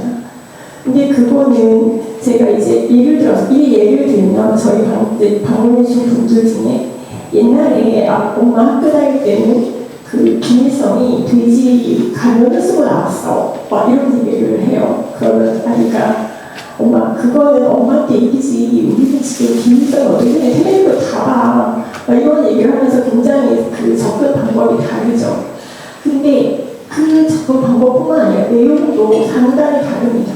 근데 이렇게 시대에 따라서 정권에 따라서 내용이 바뀐다고 생각하는 것은 저는 좀 문제가 있다고 생각을 합니다. 통일 교육의 지속성이라든가 이런 것에 문제가 있지 않나라는 생각이 들어요.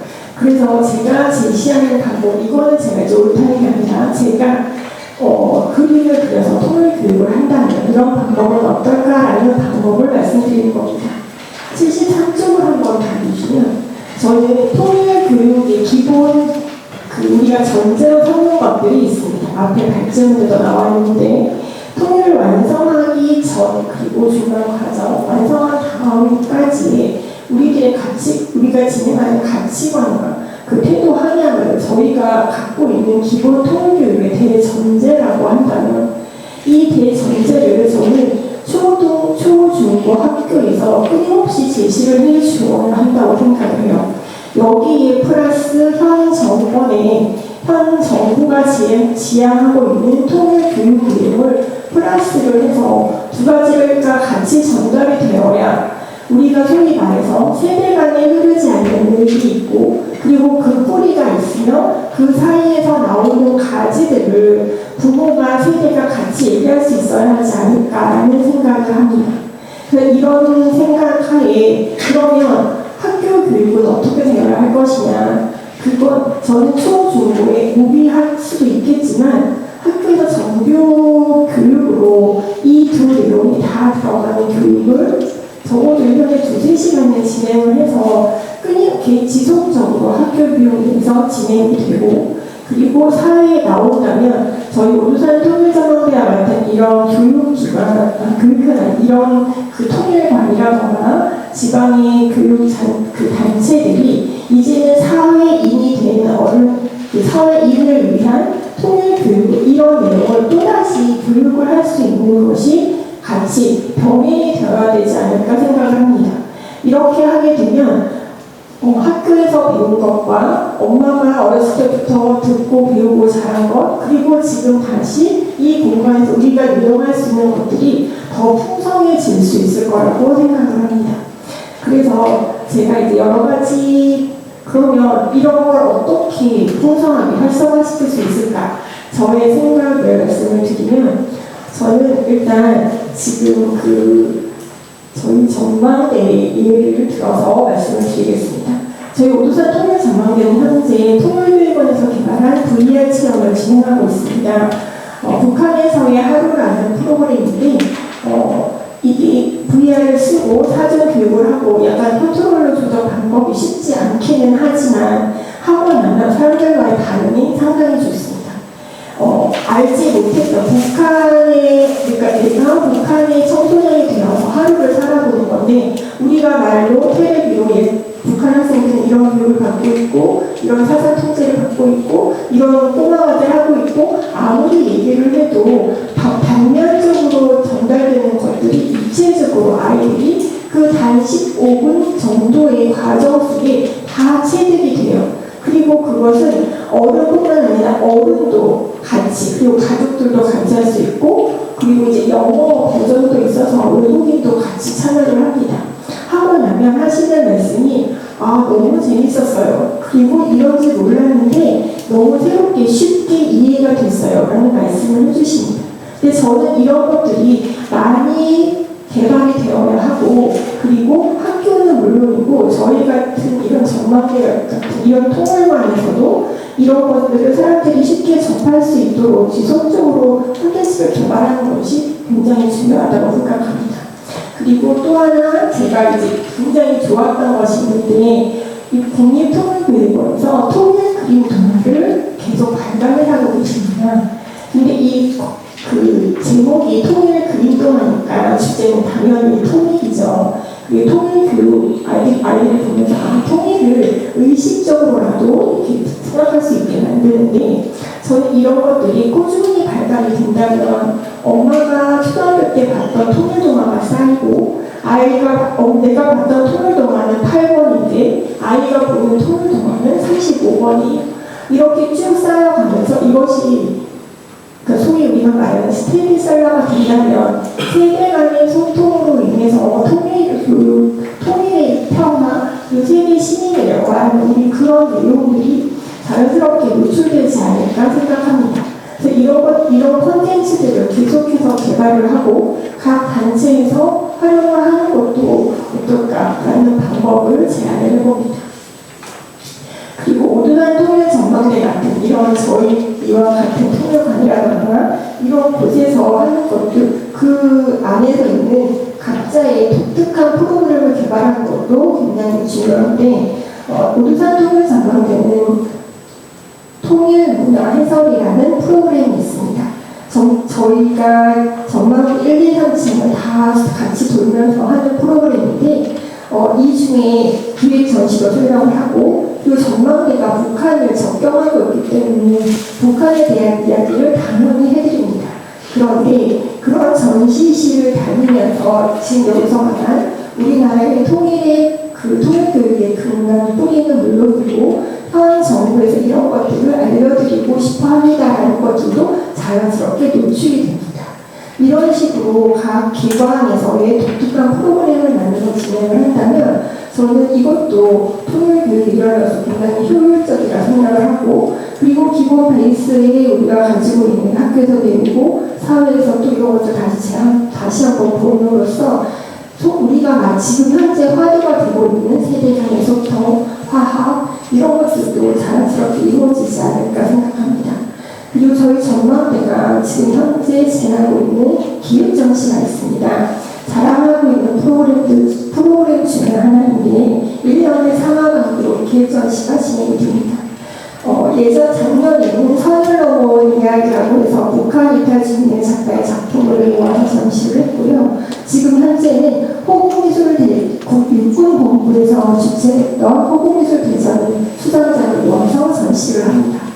저희가 지금 전시에 소감문을 써주세요라고 비치를 해서 소감문을 받고 있는데, 그 전시를 감상한 분들이 써주신 거에 나라를 지키신 분들의 노고를 다시 한번 깨닫게 되는 시간이었습니다가 가장 큽니다.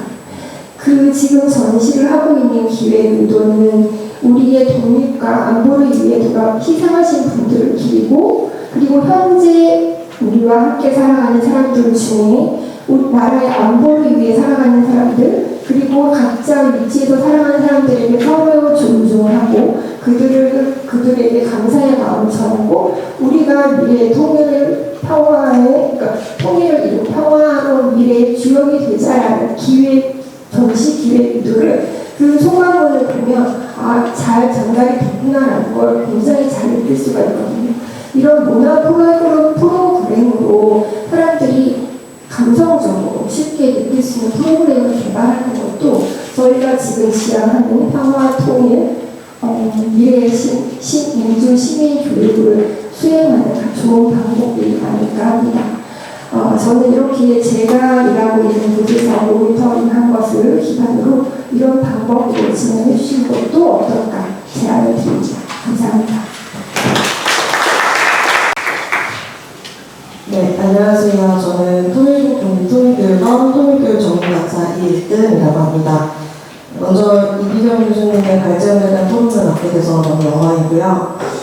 발제문은 평화, 통일, 민주시민교육을 발전시키기 위한 전반적인 방향성을 일목요연하게 정리해 주신 글이라서 현장에서 통일교육을 진행하고 있는 저에게도 현 정부 기조를 이해하고 준비하는 데 많은 도움이 되었습니다.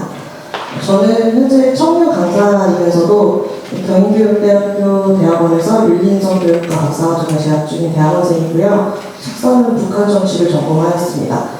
제가 12년의 통일교육 경력을 보유하고 있고 올해 통일교육원에서 하는 학교 통일 교육이나 공공공문 통일 그리고 통일버스나 통일체험교육, 통일동화 어플 강의와 같은 다양한 프로그램의 강사로 참여하고 있고요. 그 외에도 기관이나 교육청 강의도 출간을 하고 있습니다.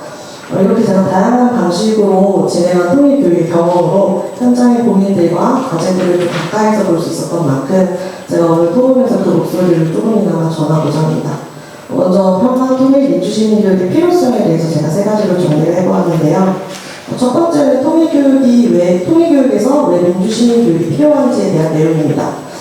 최근 국내 사회에서 이제 정치적 혼란과 사회적 불안정이 점점 강화되었고 이에 따라서 국민 분열이랑 정치적 양극화가 심해지면서 우리 사회는 개인의 다양성과 개성을 좀 존중하기보다 서로 의견이 다르다는 입장이 생기면 서로를 배척하거나 차별하는 사회적 분위기가 좀 많이 보이는 것을 볼 수 있습니다. 근데 이런 분위기가 사실 통일교육 현장 안에서도 좀 관찰이 되긴 하는데요. 현장에서도 통일에 대해서 자신이 생각하는 입장에 따라서 통일교육의 반감을 드러내면서 강사의 교육을 좀 받아들이지 않으려는 그런 모습들도 보면서 현실에 부딪히다 보니까 통일교육에도 민주시민교육이 필요하다는 생각이 들었습니다. 민주시민교육이 지향하는 방식이 통일교육에 적용된다면 지금 당장 통일교육 현장뿐만 아니라 더 발전적인 통일 한반도로 나갈 수 있는 자세를 길러줄 수 있는 교육이기 때문에 이 필요성에 대해서 제가 언급을 해보았고요. 두 번째로는 균형 잡힌 북한 통일관 확립을 위해서도 필요하다는 의견입니다. 우리나라 통일 정책은 남북 당사 간의 상호 협의와 평화적이고 민주적인 방식으로 이루어져야 되는 원칙을 삼고 있다 보니까 사실 통일이라는 인식 자체에서 남북을 서로 동등한 위치로 바라보는 게 되게 중요합니다. 그래서 저희가 대부분 진행하는 통일 교육도 큰 주제로 봤을 때 북한이랑 통일 이해가 많이 진행이 되는데 대부분 청중들도 북한 이해를 더 많이 선호를 합니다. 그 이유 중에 하나가 북한 사회를 직접 경험하신 탈북 강사님의 강의나 아니면 방북 경험이 있는 남한 출신들의 강사들의 강의 아니면 강사들이 나름대로 수집한 북한에 대한 자료나 지식을 기반으로 다양한 그런 북한의 이해를 다뤄주기 때문에 이제 통일 이해보다는 좀 호응도가 높은데 근데 이러한 분위기로 인해서 북한 이해 강의가 가끔은 너무 북한 자체를 자극적으로 표현을 하거나 단순히 좀 흥미를 끌기 위한 요소로서 남북한을 비교하고 오히려 통일에 대한 선입견을 가질 수 있도록 진행되는 강의로 전락되는 경우도 있다 보니까 어떻게 보면 이런 상황에서 우리가 북한과 통일을 해야 한다고라는 역효과를 가져오는 상황이 발생하는 경우도 있습니다. 그러다 보니까 이제 북한에 대한 인식을 통일의 대상으로서 어떻게 이해하고 바라봐야 하는지에 대한 구체적인 가이드라인이 제시되어야 하고 또 통일 이후 생길 수 있는 갈등과 문제점들을 국민들이 스스로 인식하고 개선해 나가기 위해 준비해 나가는 모습이 올바른 통일 준비 자세라고 보았습니다. 세 번째는 진정성을 담은 통일입니다. 통일 강사가 청중들한테 왜 통일을 해야 되는지를 설득하는 것이 사실 가장 중요한 목표이기도 하지만 가장 어려운 일이기도 합니다. 태어날 때부터 분단국가였기에 그 현 상황이 너무 익숙하고 자연스러운 청중들에게 저희가 통일의 당위성을 설득하는 것이 정말 쉽지 않은 일이고 저도 통일 강사로 오랜 기간 일을 하지만 여전히 이걸 어떻게 설득해야 될까를 고민하고 있는 문제 중에 하나입니다. 헌법에 명시된 국가적 목표, 경제적 이점을 강조하거나 다양한 가치들에 의해 통일이 되어야 한다는 이야기는 할 수 있지만 그것보다 더 진정성 있게 통일 문제를 이해시키기 위해서는 통일 교육 관계자들이 더 많은 노력을 기울여야 할 부분이라고 생각을 합니다. 그래서 이런 진정성을 담을 수 있는 통일 교육의 핵심 포인트가 이제 통일 감수성 같은 것들을 강조하는 평화 통일 민주시민 교육이라고 생각을 하고요. 그래서 대한민국 국민이기 때문에 통일을 의무적으로 지향해야 한다. 아니면은 대의를 위해 우리 통일을 준비해야 된다가 아니라 진정으로 통일이 나의 삶에 어떻게 기여할 수 있고 어떤 이익이 될 수 있는지를 고민하면서 이제 통일의 필요성과 가치를 깨달을 수 있도록 하는 것이 이제 이 평화 통일 민주시민 교육의 지향점이라고 생각을 합니다. 그래서 이를 바탕으로 이제 저는 또 어떤 노력이 필요한지도 함께 제시를 해보고자 합니다. 첫 번째는 통일 교육의 일관성입니다. 발제물에도 언급되었듯이 지금 통일 교육은 교육 행위 주체가 워낙 다양하기 때문에 통일부뿐만 아니라 다양한 집단들이 참여를 하고 있어서 이념적 성향을 다양하게 띠고 있고 또 통일 환경 변화에 따라서 통일교육 내용 또한 변화되고 있다 보니까 항상 이런 부분들이 통일교육의 쟁점으로 논의가 되고 있습니다. 그래서 이번 평화통일민주시민교육도 이번 정권에서만 진행되는 통일교육의 관점이 아니라 일관성 있고 체계적인 통일교육으로 자리를 잡아서 다양한 이념적 성향과 통일 환경 변화에 흔들리지 않는 통일교육의 기본 틀로 마련되었으면 좋겠습니다.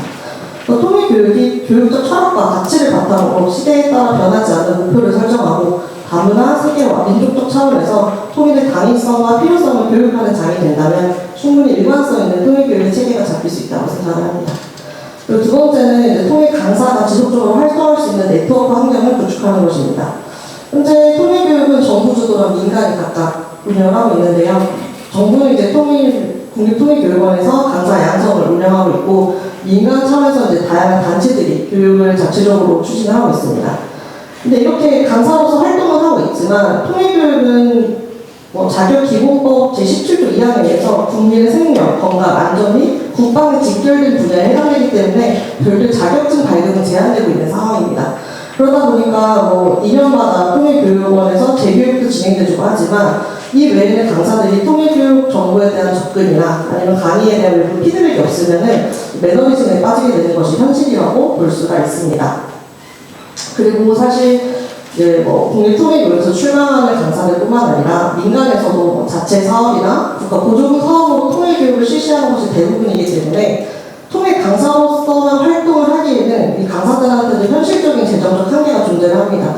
특히 강의를 어느 정도 경력을 마련한 상황이라는 상황이었겠지만 처음에 이 경력을 쌓아가는 과정에서 이게 정말 생계를 유지하기가 좀 힘든 그런 상황들도 있기 때문에 제가 청년 강사지만 30대이고 저보다 어린 강사들이 많지가 않거든요. 그러니까 이런 상황들이 사실 현실적인 문제라고 볼 수 있고요. 그리고 또 통일교육 강사들 간의 네트워크가 부족하다 보니까 통일교육 전달자가 교육 현장에서 이탈하는 현상이 발생되기 때문에 더 나은 통일교육이 진행될 수 있도록 강사의 역량이 발휘될 수 있는 제도적 기반이 마련되어야 된다고 생각을 합니다.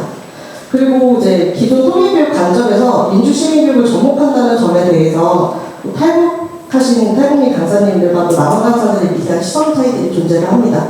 그리고 평화통일민주시민교육이 기존의 민주시민교육과 평화교육의 큰 틀에 통일교육이 포함되는 것이 아닌가라는 것으로 좀 보여줄 수 있어서 통일교육 강사들의 입지가 약해지는 것은 아닌가라는 우려들도 통일강사들 사이에서 제기되고 있는 문제만큼 단순히 이 기조와 관련된 전문 강사를 양성하는 것만 목표로 하는 게 아니라 기존 통일 강사들이 더 전문성을 갖춰서 올바른 통일교육을 할 수 있도록 뒷받침할 수 있는 제도와 기반 마련이 필요하다고 생각을 합니다.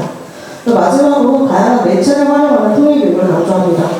통일교육원에도 다양한 대상들을 눈높이에 맞춰서 할 수 있는 콘텐츠들이 많이 있습니다. 그래서 이거를 저는 교육 대상의 특성에 맞춰서 잘 활용하는 것이 중요하다고 생각하는데요. 사실 학교 통일교육은 학생들의 눈높이에 맞춘 기본 소양 중심의 교육만으로도 저는 의미 있는 통일교육이 진행되었다고 보고 있기 때문에 이런 학생들의 눈높이에 맞는 통일동화나 브레드 이발소 같은 영상 자료를 활용해서 수업을 진행하는 게 굉장히 좋습니다. 근데 실제 강의 현장이 초등학교 같은 경우는 1차 때 40분 정도인데 교육원에서 제공되는 영상이 보통 10분에서 20분짜리 영상이라서 저희가 수업에서 활용할 수 있을 만큼의 짧은 영상이 아니에요. 그래서 이런 것들이 수업에서 활용될 수 있는 클립 영상들로 좀 많이 제공이 되었으면 좋겠다라는 생각을 하고요. 그리고 찾아가는 학교통일 같은 경우에도 강의식이 아니라 교구제를 활용해서 보드게임 같은 걸 활용하다 보니까 체계적이면서 흥미 있는 통일교육의 매체로 활용이 되고 있고 또 통일 종합 수업 어플이나 AR, VR 같은 실감의 콘텐츠를 활용한 교육들이 많이 있는데 이런 프로그램들이 단순히 흥미 유발만으로 그치는 게 아니라 통일교육이 효과적으로 전달될 수 있는 교보제로서 역할이 되기 위해 현장 목소리를 반영한 업데이트와 새로운 교보제 개발 또한 지속적으로 필요하다고 생각합니다. 그리고 중고등학생의 통일교육에서 좀 가장 강조되고 학교에서 많이 요구하는 부분이 진로분야인데요. 단순히 진로라고 해서 통일 미래 유망 직업만 소개하는 게 아니라 실제 지금 현재 다양한 기업이나 기관에서 통일이나 북한 관련 업무를 진행한 경험이 있는 종사자들을 좀 활용해서 이분들을 초빙하거나 하는 방식으로 프로그램이 진행되면 학생들에게도 조금 더 유익한 통일교육이 될 수 있을 거라는 생각을 해보았습니다. 그리고 현장 체험학습도 대부분의 현장들이 다 안보 현장인데 남북 간의 분단 문제를 이해하고 통일로 나가는 그 관점을 평화적으로 바라보는 방향성으로 나가는 것이 되게 중요하다고 생각을 하고요. 또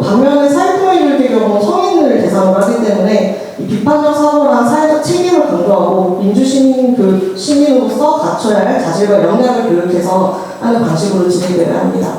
그래서 이게 좀 회복적 정의를 기반으로 한 평화 감수성 또는 상호 존중과 비판적 사고를 바탕으로 한 다양한 토론 방식을 교육 현장에서 적용해서 이 평화통일 민주시민교육의 본질을 전달할 수 있는 시간이 마련되어야 합니다. 사실 통일강사로서 여기까지 오는 게 쉽지 않은 길인데 제가 지금까지 이 길을 오면서 활동하고 있는 이유가 선배 강사님들이 저한테 해주신 말씀이 있어요. 제가 진행하는 통일교육이 그 교육 대상들에게 어쩌면 평생의 처음이자 마지막인 교육이 될 수 있기 때문에 더 책임감을 가지고 열심히 준비한다는 그 강사님들의 말씀이었는데요. 제가 어떤 관점과 어떤 방향성을 가지고 강의하느냐에 따라서 그 청중들이 그 문제를 어떻게 바라보느냐를 제가 만들어주는 역할을 하고 있잖아요. 그래서 그 책임감을 알기 때문에 저 또한 항상 어떤 마음으로 강의를 진행해야 되고 또 그 속에서 뭘 전달하고 싶은지를 고민하면서 강의를 합니다. 또 대부분의 통일 강사들이 이런 마음으로 통일교육을 진행하기 때문에 지금까지 쉽지 않은 상황 속에서도 꾸준히 활동하는 원동력을 가진 게 아닌가라고 생각을 하기 때문에 이런 부족하지만 현장의 변화와 고민을 가까이서 볼 수 있었던 저를 비롯한 통일 강사들의 경험을 바탕으로 그 목소리를 조금이나마 전해보았습니다. 감사합니다.